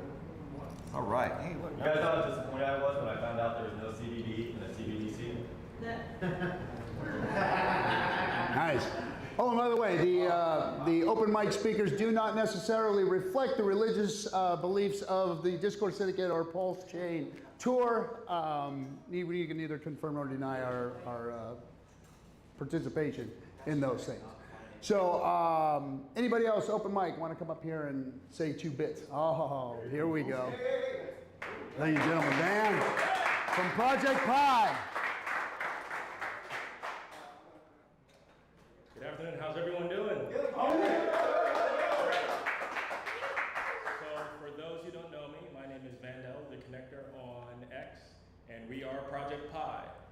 Project Pi is simply a simplified node infrastructure and liquid staking protocol on PulseChain, which is great. We basically started in Atlanta, Georgia, at the Atlanta Blockchain Center. Project Pi derived from Raspberry Pis. That's how we created our company, with physical hardware. And as we progressed, we switched from mini PCs utilizing Intel and AMD CPUs, and then giving users to be able to use RPCs to basically create their own node very seamlessly. With that, we had the pleasure of the PulseChain tour coming to the Atlanta Blockchain Center, where we presented our physical hardware. And then after that, when we actually got invited to the cruise, we were like, hey, let's build a project on PulseChain. And we realized, wow, they don't have liquid staking. And we've kind of been building this whole time in the bear market. So during that cruise, we basically built out the MVP of liquid staking, and it went well. So this whole time we've been building, we had an early staking campaign to show product market fit for 90 days, where we actually had ourselves for PPY token. And really the whole thing that we are solving at Project Pi is capital and efficiency, right?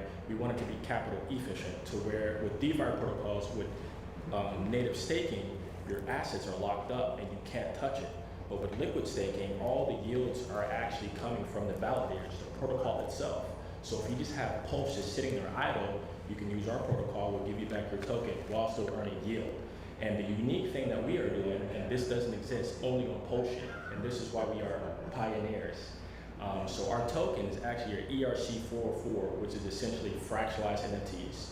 And for those who know about NFTs, a lot of things that people dislike about NFTs is, where's the yield, where's the value? I can only sell it. Well, with ERC-404, it's an ERC-20 and our ERC-721, but the yield, again, is coming from the validators, our protocol. So the unique thing that we're doing is, if you have 100,000 PPY and you stake that NFT, well, let's say you don't want that NFT. Okay, just sell the tokens. But the beautiful thing is, if you actually stake this NFT, you're actually gaining additional yield from the protocol. So right now, if you're a solar validator in PulseChain, you need 32 million Pulse plus your validator. Well, with us, it's half the cost and double the APY. You're getting back Pulse for Pulse, also our token as an incentive, but if you're holding PPY and staking the NFT, the fees that are generated are going back to the users. So in liquid staking, you're getting about 4 to 6% APY, and if you stake that NFT, the more liquidity that Project Pi is going to bring into the chain and people utilizing PulseChain and Project Pi, and you're staking the NFT, it's going to get to the point where you can simply be a liquid staker, still have your asset, and have just the same amount of yield as a solar validator. So what we're doing is awesome, and we're welcome to partner with everyone. If you have any questions, please let us know.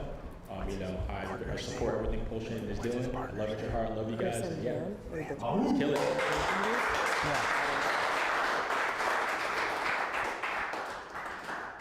Thanks, Van. No problem. All right, so real quick. So Van, obviously, he wasn't here when I said no shilling anything. but I gotta say that I've backed Van and his team and Project Pi from the beginning. Why? Again, I've vetted 1 million projects on PulseChain and Hex, and I've seen all the scams. Been involved in a couple of things. There's only a few things that I've endorsed, and Project Pi is one of them. They came from an incubation protocol that our friend Marlon from the PulseChain Foundation set up, and just love what he's done, his pedigree, where he comes from, his integrity, the work that he's putting in. And then when I saw Van being mentored by him and his crew putting their project together, and what they did is something that's important and unique. And I try and talk to Hexicans about this and people on the PulseChain about this as much as possible right now, especially. So right now is the time we should be onboarding people, because we're at the bottom, right? Everything's cheap. Because guess what? Your phone's gonna ring and everybody's gonna ask you, why didn't you tell me when it was 0.0004 cents and now it's a penny? Are you my friend or what, right? So I got that call, and then I ended up getting my boy Mikey in at 50 cents, and we all know where that went, right? Never lived that one down. It's on movie. So what I'm saying is right now is the important time to be thinking about participating in the network in a way that you can actually generate yield. Project Pi is one of those for people who can't afford to, like, say, buy a couple $1,000s worth of equipment and set up their own node and validator. Which right now, if you can, it's the time to do so. You can go to David Fetter, and he'll set you up. You put your pulse in there, and boom, you've got a validator, and you're making pulse. At this rate, you put your pulse in. Everything changes when pulse goes to a penny, right? So validating right now is important. Distributing the network is important, and to be able to get in at a level like. Eventually, you're not going to be, with 32 million pulses, worth a penny, it's going to be a lot more than what it is right now.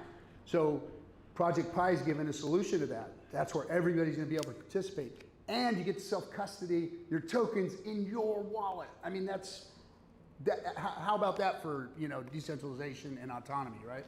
So anyway, Van, thanks for coming up. You guys are doing phenomenal work. I appreciate it. Who else is next? All right. Oh.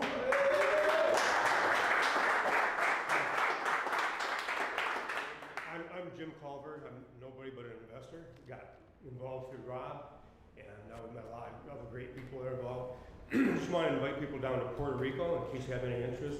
Blockchain Week is December 9th to the 14th, and the opening day is digital sovereignty, so that would tie into what we've just been talking about. Also, I don't know how many people are aware that there's a really strong tax advantage. Act 60 allows you to pay 0% capital gains, whether it's short-term or long-term. This would be an ideal time if you wanted to move. You have to get 183 days, so technically you wouldn't have to move down there until July 1st, but anytime after the first year. Perfect time to move is when your assets are low. It's only an additional increase that it becomes tax-free. So you want to add something? I just wanted to show Puerto Rico Blockchain Week is on December 7th through December 15th. If anybody Is it? I had December 9th to the 11th. Sorry, 9th through 15th. The 11th. I had 9 through 11. So Okay, got it. There's all kinds of side meetups and stuff. It's just that whole week. I'll get more. Oh yeah, let's go. Dates. I'm not sure about it, but if you do want to get a plane ticket and just kind of curious about moving to Puerto Rico, want to see how we kind of live over there, and meet all the crypto networks over there too. A lot of people fly in from all over the world. And Rob has lots of veterans who wants to invite everybody to your place, right, man? Coffee, could you throw that in the mic just so it would be for the recording as well? Sure, yes. Just real quick, yeah. Puerto Rico Blockchain Week is going to be December, I'm hearing 9th to the 13th, okay? But there's going to be a lot of different crypto people coming in, shilling their stuff. I'm trying to get together a PulseChain specific meetup, maybe even some kind of a pig roast on the beach, allegedly. It depends on what we can get away with for the minimum possible price. But yeah, there's a lot of good people to meet over there. A lot of PulseChain and Hexicans already living there. And if you're curious about moving to Puerto Rico, what the lifestyle is like, I love it. I don't have any kids, but I love living on an island and just right by the beach. It's beautiful. And a lot of crypto people there too. A lot of good people that you can spread the word to. And they're all very open-minded. We had a PulseChain meetup at one of the Crypto Mondays. You two were there. And we got a bigger turnout than they had gotten in the past 6 months, just from that one meetup. Everybody came with their PulseChain shirts on, so it really is starting to feel like, you know, real life Hexico over there. We'll see what happens, but if you're interested in not having to sell as much to pay the government to fund some wars that you didn't want, consider saving 20% on capital gains and living 183 days a year in Puerto Rico. Nice. To add on that note, I've been in contact with some of the treasurers of different states to talk about crypto, because a lot of them want to bring crypto legislation to their states. They want to make their states crypto friendly.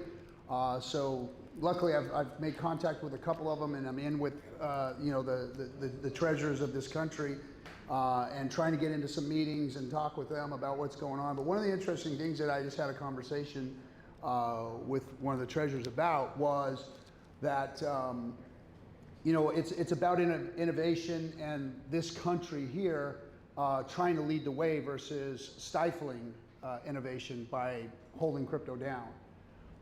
They are worried and concerned about that, you know, at the local level. I don't know about, you know, the partisan divides in the upper echelons with, you know, the Senate and the Congress and the executive branches and whatnot, or how that's going. I know that that's all political moves, not moves based on education of information and what these things can do for their communities, like the treasurers are interested in.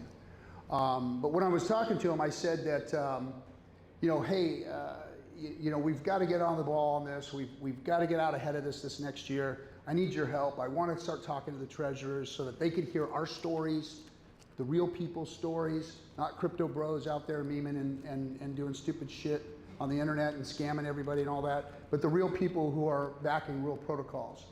But one of the things I told him was, I said, you know, it's one thing for you guys to be concerned about innovation being stifled, but you've already lost the big money crypto guys. We've seen them all move to Puerto Rico and move to Portugal and Malta, and they're all over the world. I visited them all. Our Hexicans are to the winds. Most of the Bitcoin bros have done it a few years ago, so they're losing them. And he was surprised and stunned that I said that. He goes, really? I said, yeah, they're going to where their money's being treated better. Why wouldn't they? Why wouldn't they go take advantage of these programs?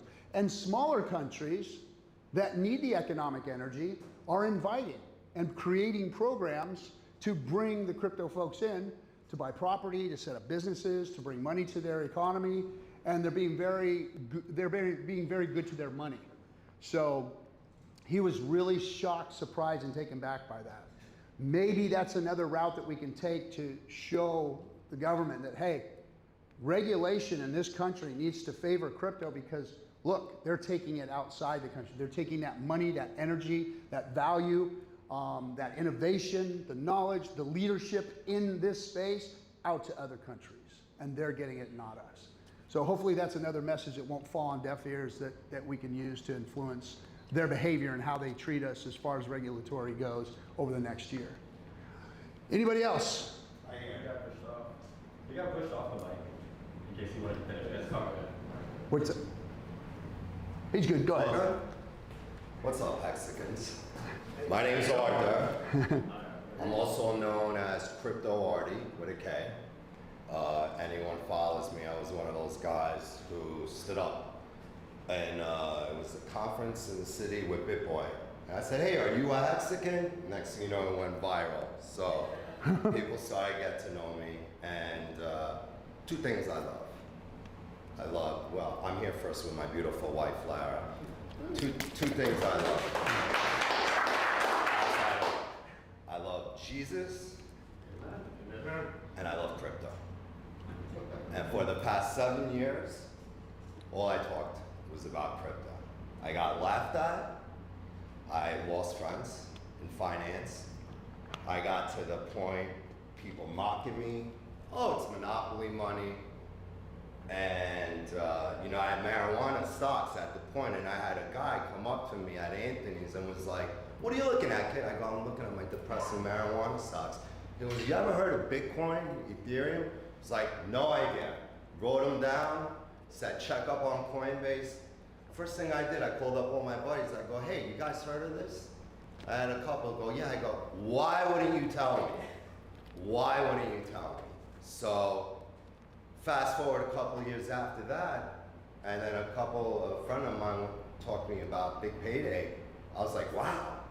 I was like, wow, CD blockchain. So fast forward that, and sacrifices came up. So we are so gate kept. I truly believe we are so fortunate.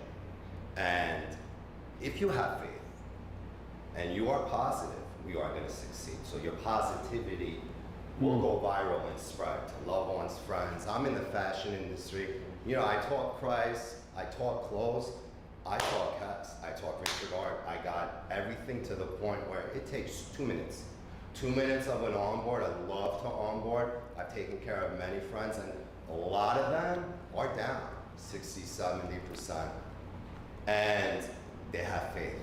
They say, "We believe in you, Arthur." I said, "You know what? Believe in God first." I said, "Everything's good. You can't worship both." You know what I mean? We made it. We are very lucky. We are very fortunate. And just have faith. And I'll tell you, be secure. Be secure. Because you know what? Not too long ago, I was in a Bible study. And at the same time, and I'm a guy who has ledgers, hidden phrases, etc. I am always been top-notch security. But guess what? I bridged on a fishy site, and poof, wild Bible study. And I said to myself, I said, you know what? Good. Good that it happened to me. But I moved on with positivity and knowing that we got the golden ticket with Richard Hart, with our community, with faith, with everything going on. I mean, sky's the limit. Where did all the hexagons go? 2020, we were number 3. It's Bitcoin, Ethereum, Hex. All those, I truly believe in the new administration next week, to a God-willing dismissal, to RH streaming. Many of those hexagons on other chains will come back, and it's gonna get euphoric, and it's exciting. So everyone should be extremely positive. I see some people earlier today, whatnot, they're down. Regardless of the case, whatnot, we are very fortunate. So be happy, resume the faith, and it's a pleasure, guys.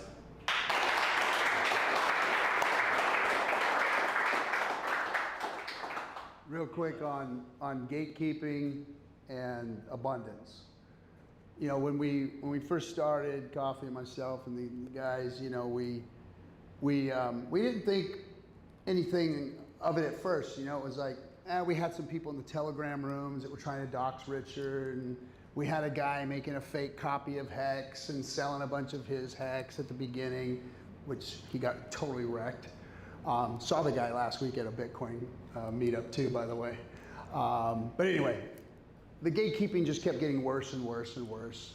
And it got to where we couldn't speak outside of crypto, we couldn't speak inside of crypto, and it was just like, you know what? We better get some tough skin and just get out there and go do our thing, because we know we're right. The cool thing about the whole time, no matter who came at us, no matter who it was, whatever every single influencer came at us.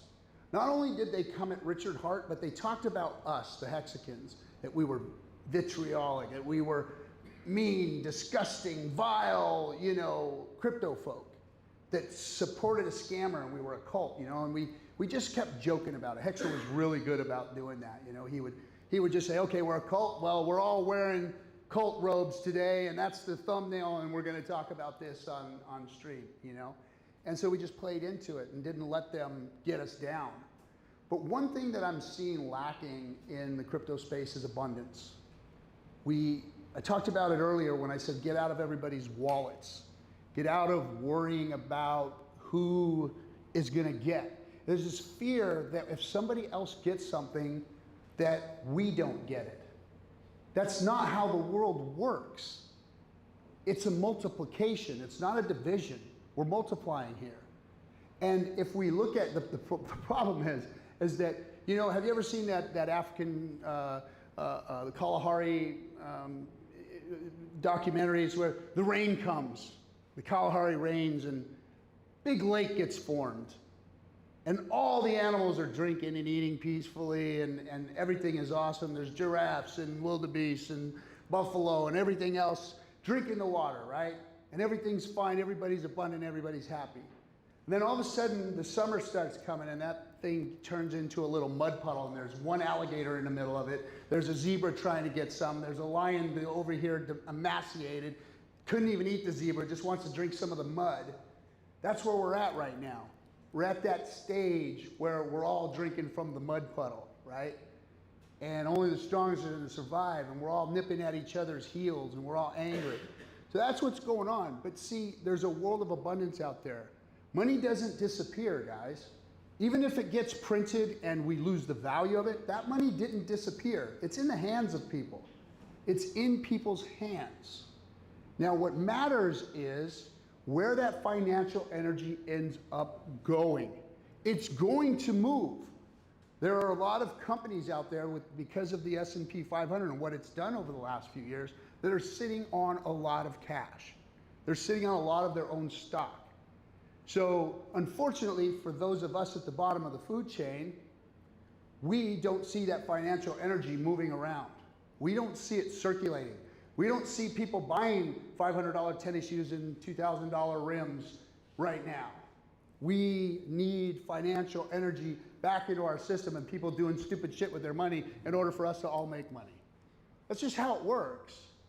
You know, and a lot of people don't like that theory, but every time we see people people who spend money with money, because let's face it, rich people don't like to spend money. The richest people I know are the cheapest asses I've ever met. In fact, Richard made Hexo buy him dinner when they were out in London that first time they met. So it's abundance that we have to think of. There is enough out there for all of us, but we've got to quit trying to take it from each other. And we've got to quit looking at each other as the problem when we're all actually the solution. We should all be onboarding people from outside in, because no matter what you think, this is a Ponzi scheme. I said it. But the whole world is a Ponzi scheme. Anything that creates value means that people have bought into it. People have brought financial energy into it. People have invested in it. And responsibly and at the right time, they extract some of their value. And that's how the world goes around and goes well. That's how finance works. Period, end of story. You can say what you want about it, but it's about bringing financial energy in. Richard said it really good in one of his early videos, and if you haven't seen it, you should look at it. He says it's a jar of marbles. When we invest, when we do the adoption amplifier, when we buy our Hex, when we buy our crypto, our Bitcoin, we're putting marbles in a jar. That in hopes, eventually one day we'll get to take a handful out. But if people start taking handfuls out, that jar of marbles gets smaller and smaller, and you only get to get a pinch out. So that's how it works. It's a jar of marbles and we're all putting in and then people take out. And then they use this Ponzi scheme thing to try and explain that that's what we're doing. When in all actuality, everything works that way. Now, a real Ponzi scheme, what it is somebody nefariously sets it up to where they're taking in money and paying people a little bit on the other end because they created a scheme and keeping everybody else's money when they can never support the scheme that they're trying to put on everybody. That's not what we're doing here. That's not what's happening. This is something that has value, that generates yield, that operates and functions better than any currency out there, including the US dollar and anything else. So abundance is where it's at. Start thinking that way and quit worrying about what everybody else has and whether or not they're taking from you, because they're not. It's about you bringing value into this space. Anybody else?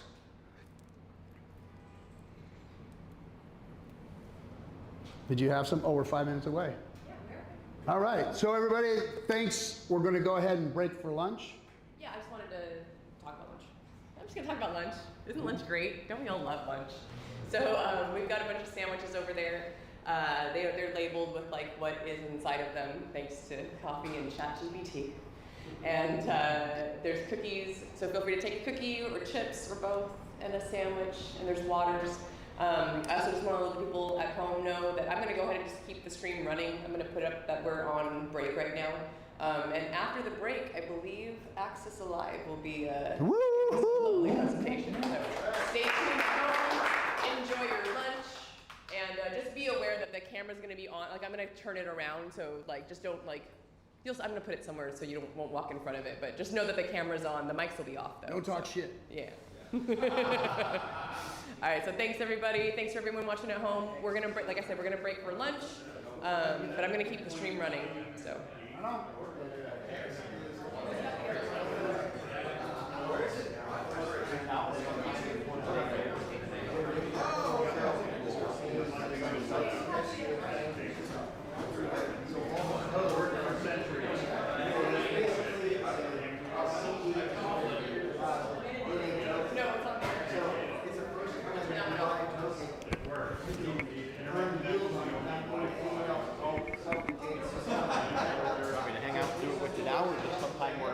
Yeah, sometime. I had to have one real quick conversation with Urge, and then I'll catch you. Go grab your sandwich and I'll catch you.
like smart. And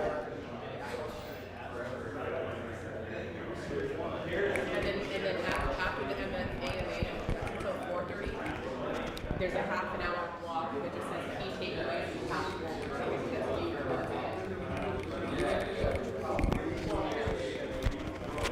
It's way better when you're not playing competitive interviews because you don't have to worry about screen delay or like back in the day it was brutal.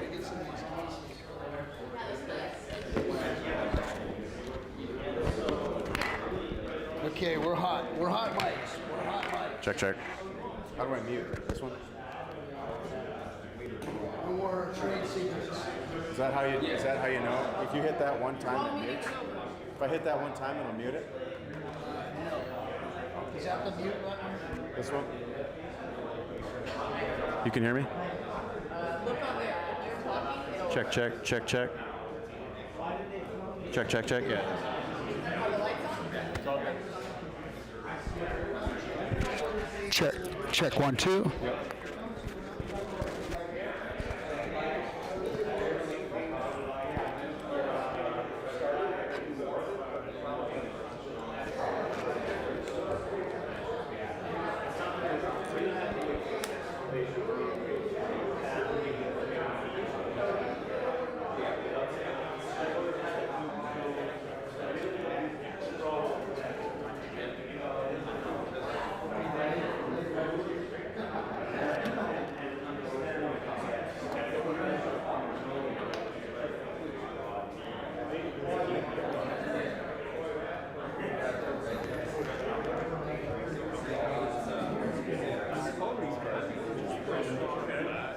You got home all right? Yeah. You didn't get lost? Maybe slightly. I did take the train in the opposite direction, but it's all right. I made it back. Right on. Part of the adventure, right? Yeah. You guys doing good? I think I'm on a hot mic. You want what? Huh? You want what? I think I'm on a hot mic, I said. Oh. So the whole community who's watching can hear it. Oh yeah, I heard somebody, I saw somebody in the chat mentioning that they could hear you whispering. Yeah, you hear me whispering, talking shit. About you. How we About looking? you who's watching. Thank you for watching. We're gonna get started here in a minute. Yeah. Oh, sorry. Go ahead.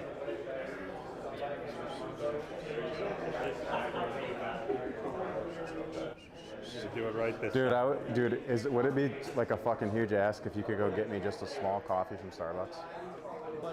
Where's Starbucks? I'll get it for you. What do you want in it? I'll go with me. Yeah. Normally I just go like oat milk. Oat milk, nothing crazy. Just maybe like a medium or small with oat milk in it. Oat milk, no sugar. No sugar. Drip coffee. Yeah, something good. I'll do it. Thank you.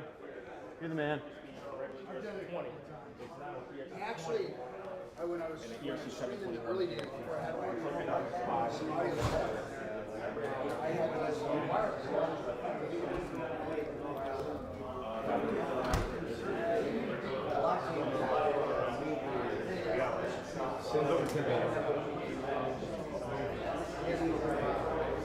Check, check, check, check, check, to check, check.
I'll get up, I'll sit down, I'll get up.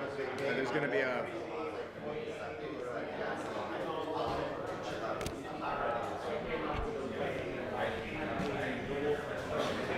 Because I'm going to do a chart session, so that might, I'll be sitting for that part. You're going to do a chart session? It won't be long.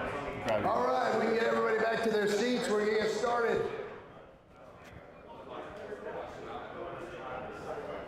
Thank you, dude.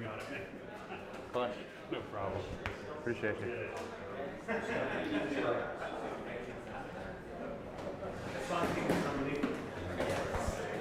Check, check, check, check. Can you hear me? Can you hear me? Can you hear me? It's like in the yellow. Is that good? I know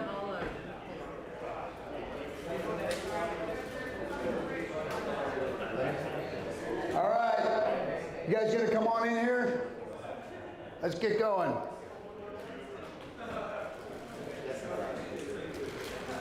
Can't get started until we get everybody seated. Get the noise down in the other room.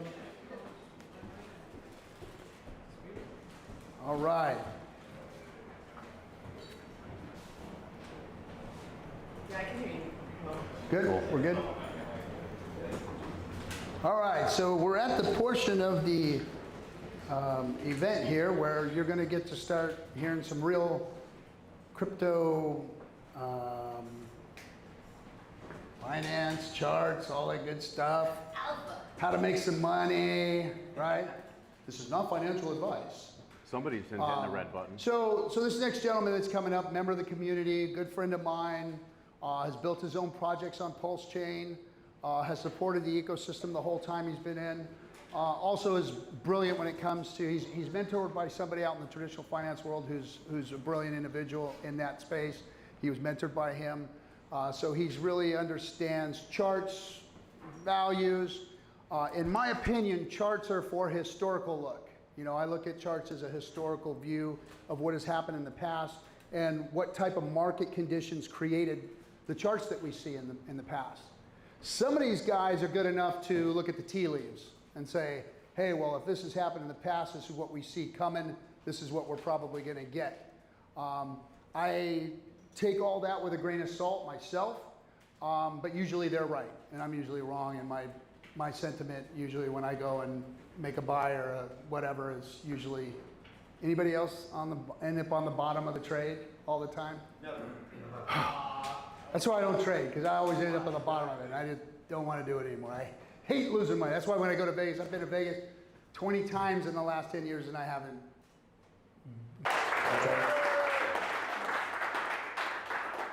Well, thank you, RG and SJ, for bringing me up for another fantastic presentation. Today we're going to start with the macro and make a case for ETH as sound money and the backbone of DeFi. And then we'll roll into our favorite chain, PulseChain, and land on Hex. And you know, my hope here with this talk is to basically set the foundation for Hex as the next Bitcoin and maybe give us a possible solution for how to help store more value in Hex and actually alter the behavior and choices, as Gabriel so eloquently put earlier, that people are making, so that more and more Hex economic energy is getting locked out for the maximum amount of time. And you know, shout out to the Actuator protocol for also coming and building on Hex and giving us another avenue to build cool new tools, because that's what finance professionals want, is more leverage and more ability to hedge and take risk in a responsible way. And so I'm going to start with just, you know, the reason why we're all in crypto, and this is why it's the dollar's purchasing power over the past 100 years. It's not looking too good for the dollar, and every year that you're saving in dollars, you are struggling to keep up with, you know, the ability to pay for things. That's called inflation. You know, there's the taxation element, and this ultimately leads to currency debasement. So inflation is just more units being printed. The nice thing about Hex, for example, is that that economic energy that's being inflated is going to the user base, and that's a powerful concept for, you know, outpacing this issue right here. Even down 99% on Hex is still doing better than the dollar, and so I would argue throughout this presentation that it's a better form of money. So if you don't mind, I'll probably just sit and do like a nice quick little chart session. This is kind of a look into the back room of what goes on accessalive.com, where I talk about the macro environment. Here's another powerful visual image of, I don't know how many people have been to usdebtclock.org, but it doesn't look good. We're in a lot of debt as a nation, and so I think cryptocurrency is really just a powerful way Hey, what's happening, bud? circumvent a lot of the pressures that's put on the consumer base. That's out of our control. I broke free for a minute here. You know, I'm going our to money is better, and it does better go back for us, up in and it about works for 45 us, and we minutes, choose so the rules, I got some time to ultimately. chat. And to that note, isn't it cool that we're here at the bottom on a lot of these assets, and it's the ultimate opportunity to get in on something at the ground floor, on something that's technically sound, that is really just a copy of Ethereum with faster block times and cheaper fees. I think that's a powerful thing, and the fact that it's backed by billionaires, and the guy that made an ERC20 to a 10,000x in 2.5 years is someone that I would want to put my votes on. So let me go through here a little bit and talk about the dollar.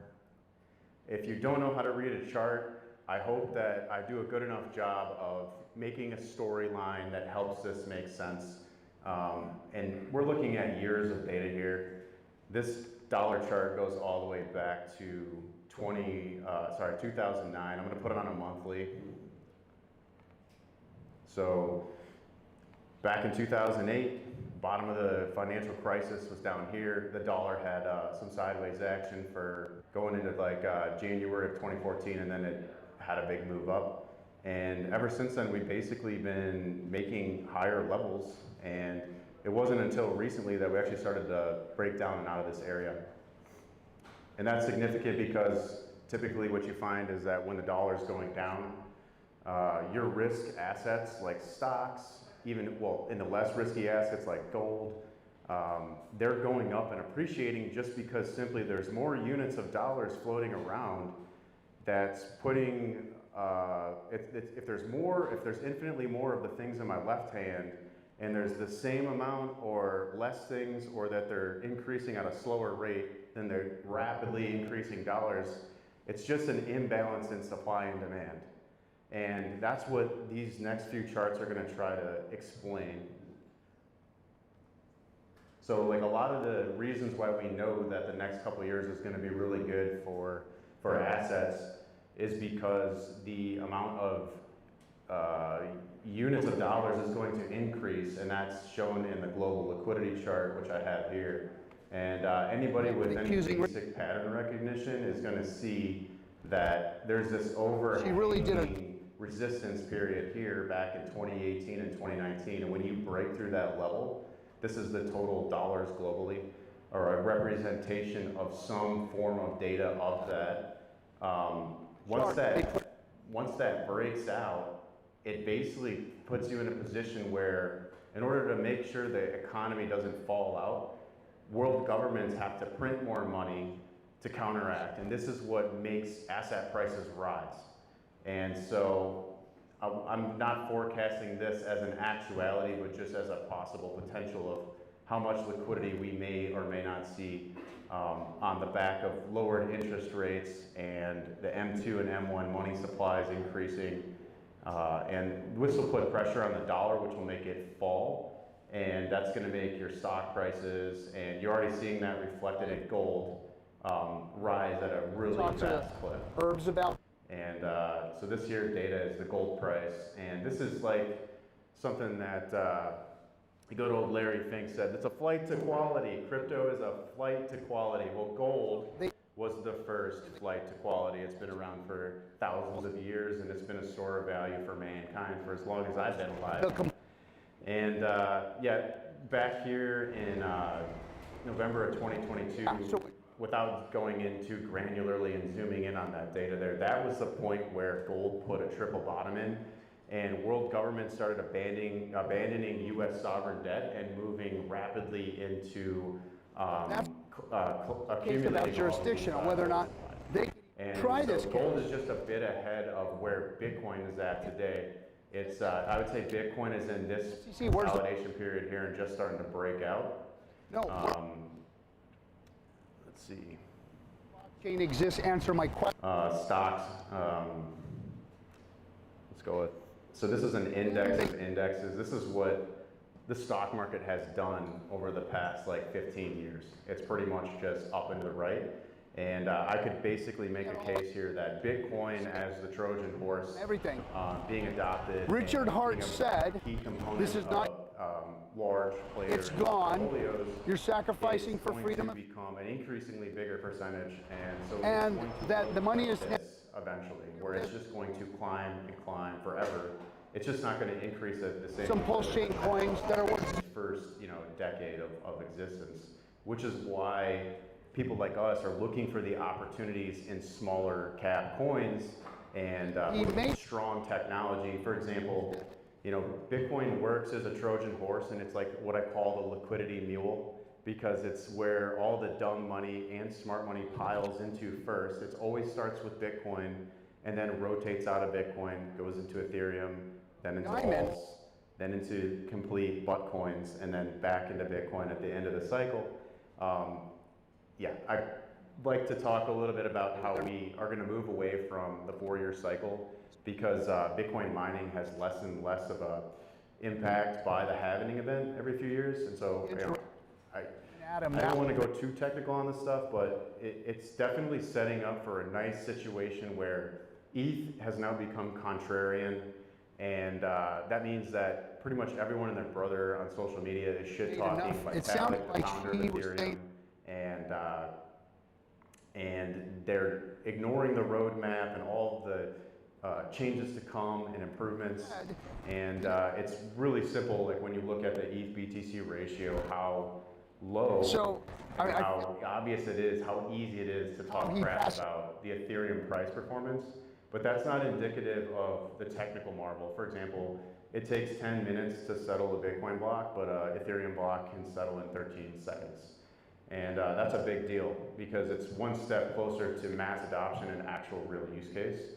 So obviously, we're here because we believe that if PulseChain is just better, faster version of that. So ETH BTC ratio here, like this is why people are calling for the death of ETH, is because it's just been going down against BTC for some time. And this is normal. If I had another hand here, I could quickly draw out another line, but you can see this relationship where the price explodes out and it comes back down underneath this white line that I have, a horizontal. That same thing occurred last cycle here, and that same thing occurred in the previous cycle here. So this is right on track for normal Ethereum Bitcoin price behavior. And so capturing any ETH supply here or leverage on ETH, which would be us, PulseChain, Hex, before this back above this white line and starts to explode to the upside would be, this is the best time to be getting in, because you don't have to wait the 3 years of downside to capture a really good opportunity for some quick gains. So it's sound money. They moved off of proof of work with ETH, and that means that ETH is bleeding 5 million ETH. You can tell that Hex looks like it's... So hopefully that makes sense, but that just means that less negative externalities on the Ethereum price, which means once this ratio flips, there's going to be less newly minted. Oh, sweet. Thanks.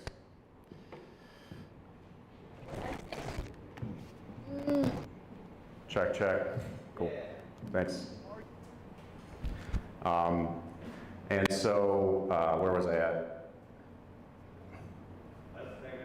Oh yeah. Next, there's less negative externalities on the ETH price, which means that Pulse can leverage the gains of ETH even more. So like the war chest of the sacrifice wallets, we hear a lot about that. And some people would argue that we're just waiting for ETH to perform before we see the moves on PulseChain, before we start to see a bigger rotation into PulseChain assets. And obviously anything good that happens to Pulse is going to be amplified in all the other connected pairs. And I'm going to show you a pretty cool tool toward the end that my friend Crispy Man from Hexfire made that actually shows the relative relationship of these liquidity webs. So I don't think it's ever been seen before. So coming off this case, guys, PulseChain's not looking that bad on the 7-day. I was expecting a nothing burger because I just feel like the bleeding is make precedent with. She threw out. She said, no, this is not the same as Plex Core. I don't want to go through the specifics, but same as has broken out of this falling EOS. This is not the same. So she broke out, came back telling them the 4043 level, and it's bouncing here. We're no good. Not one of them, bro. Not one of them. And then one actionable content that you can get out of a chart because of things as simply as higher lows and higher highs. Divergences.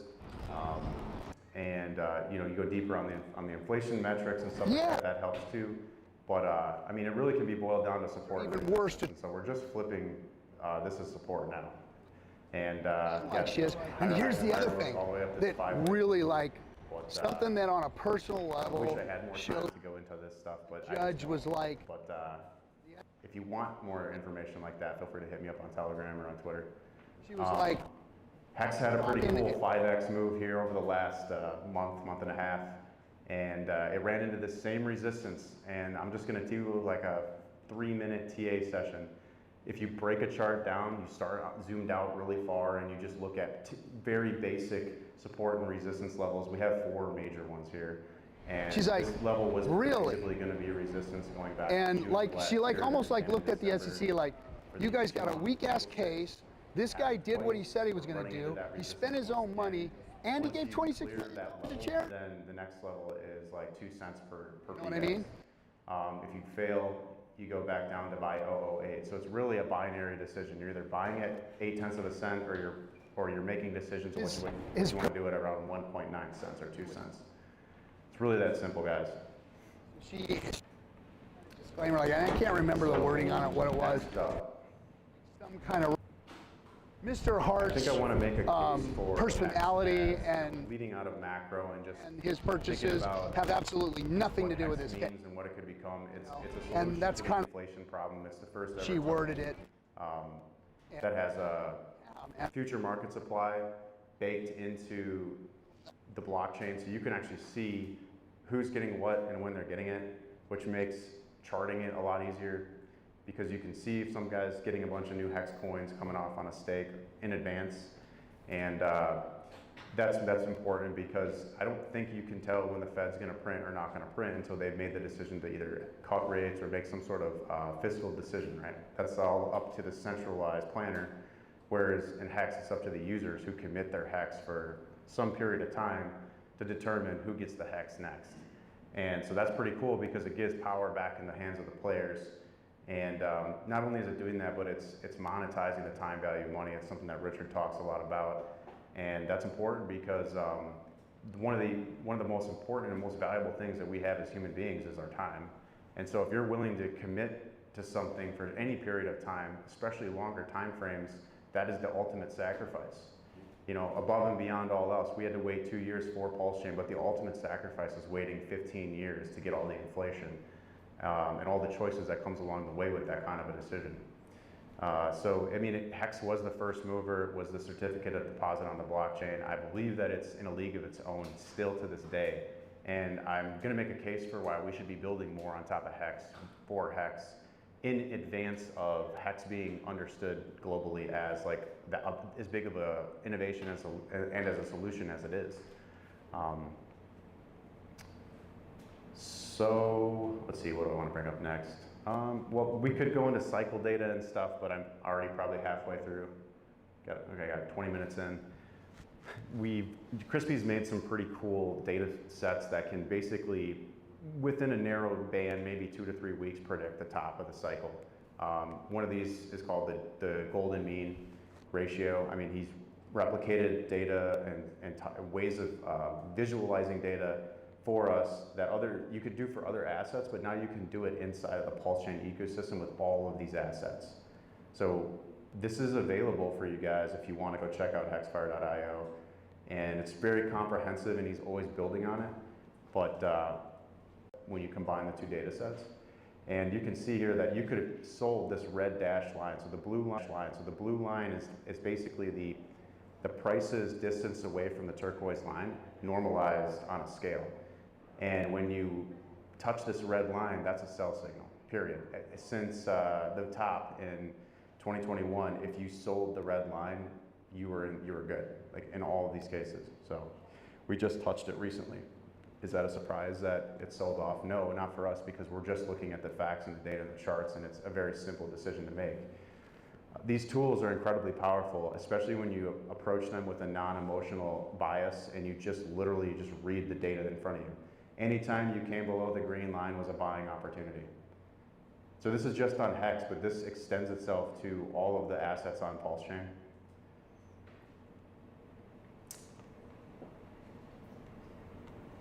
This one here is the golden ratio multiple chart.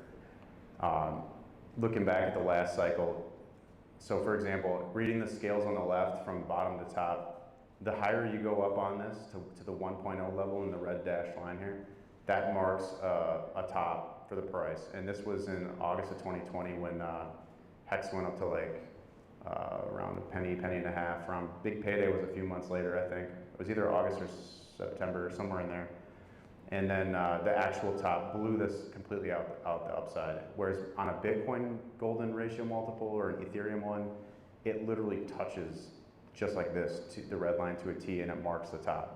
And you can see PHEX is way down here at 40% right now. So it's got a lot of room to run. And if I was to draw lines on here, which I can't right now, but if I was to, you can see there's a pennant structure coming in here where these lows can be connected and these highs can be connected, and it creates a triangular structure, which means price is compressing down into an area of action, and then that's usually where a bigger move takes place.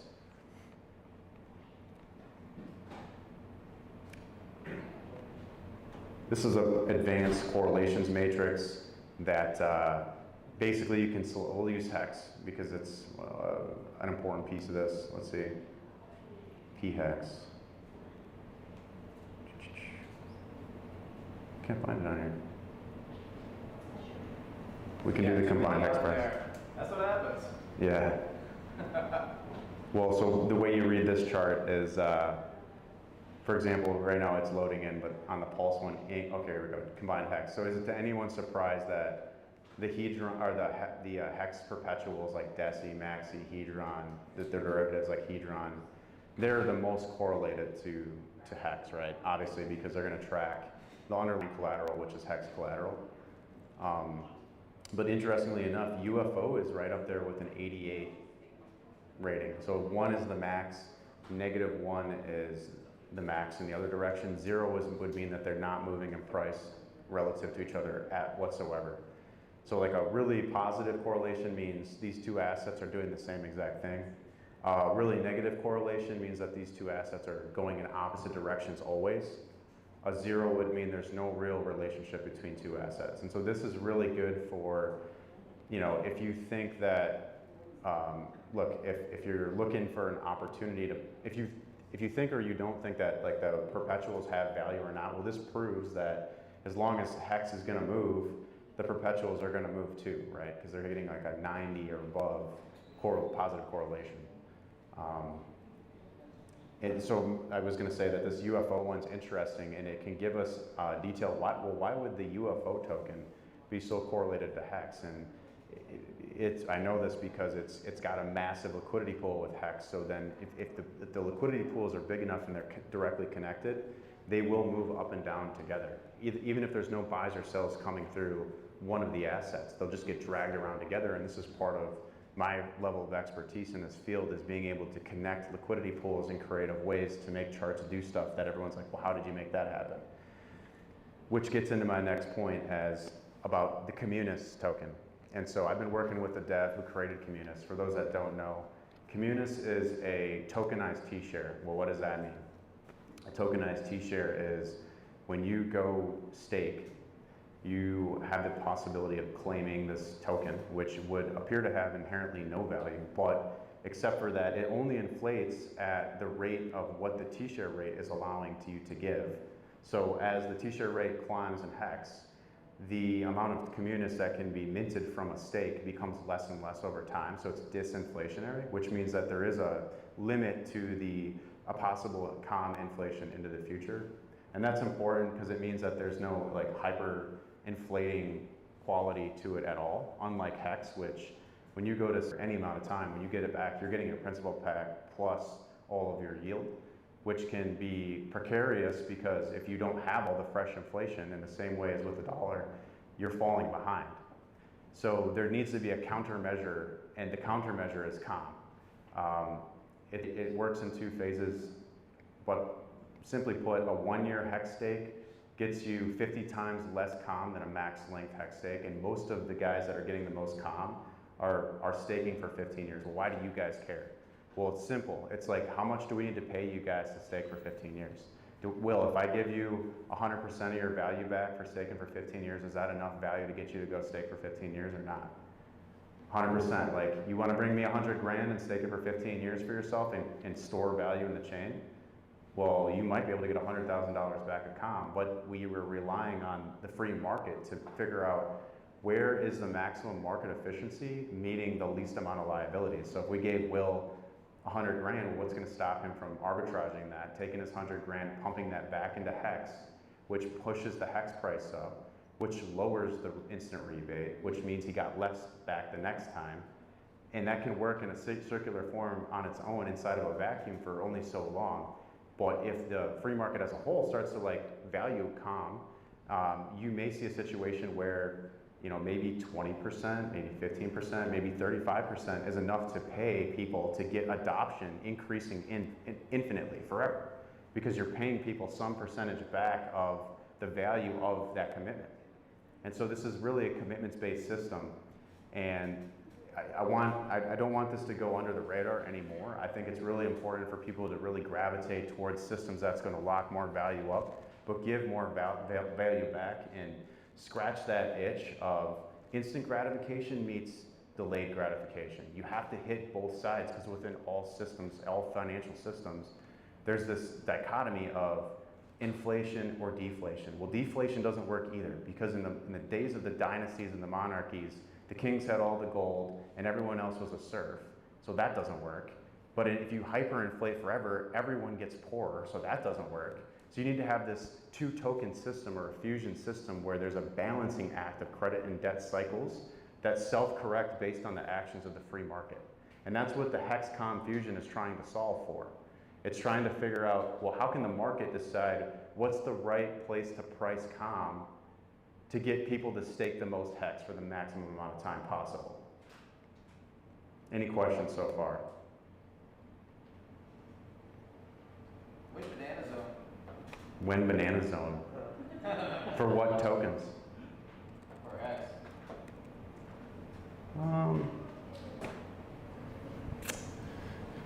Well, 5x is a pretty sweet start. I think that you're going to see some action next year. I don't know if you guys have heard my theory on 2026, but I think that we're gravitating away from the 4-year cycle, and I think that all of crypto is going to, that this time indeed could be different, and that we're just going to see the same type of move when gold got its ETFs back in like 2003. We're going to see Bitcoin just grind up into the right. And I'll try to show you a chart that might make sense.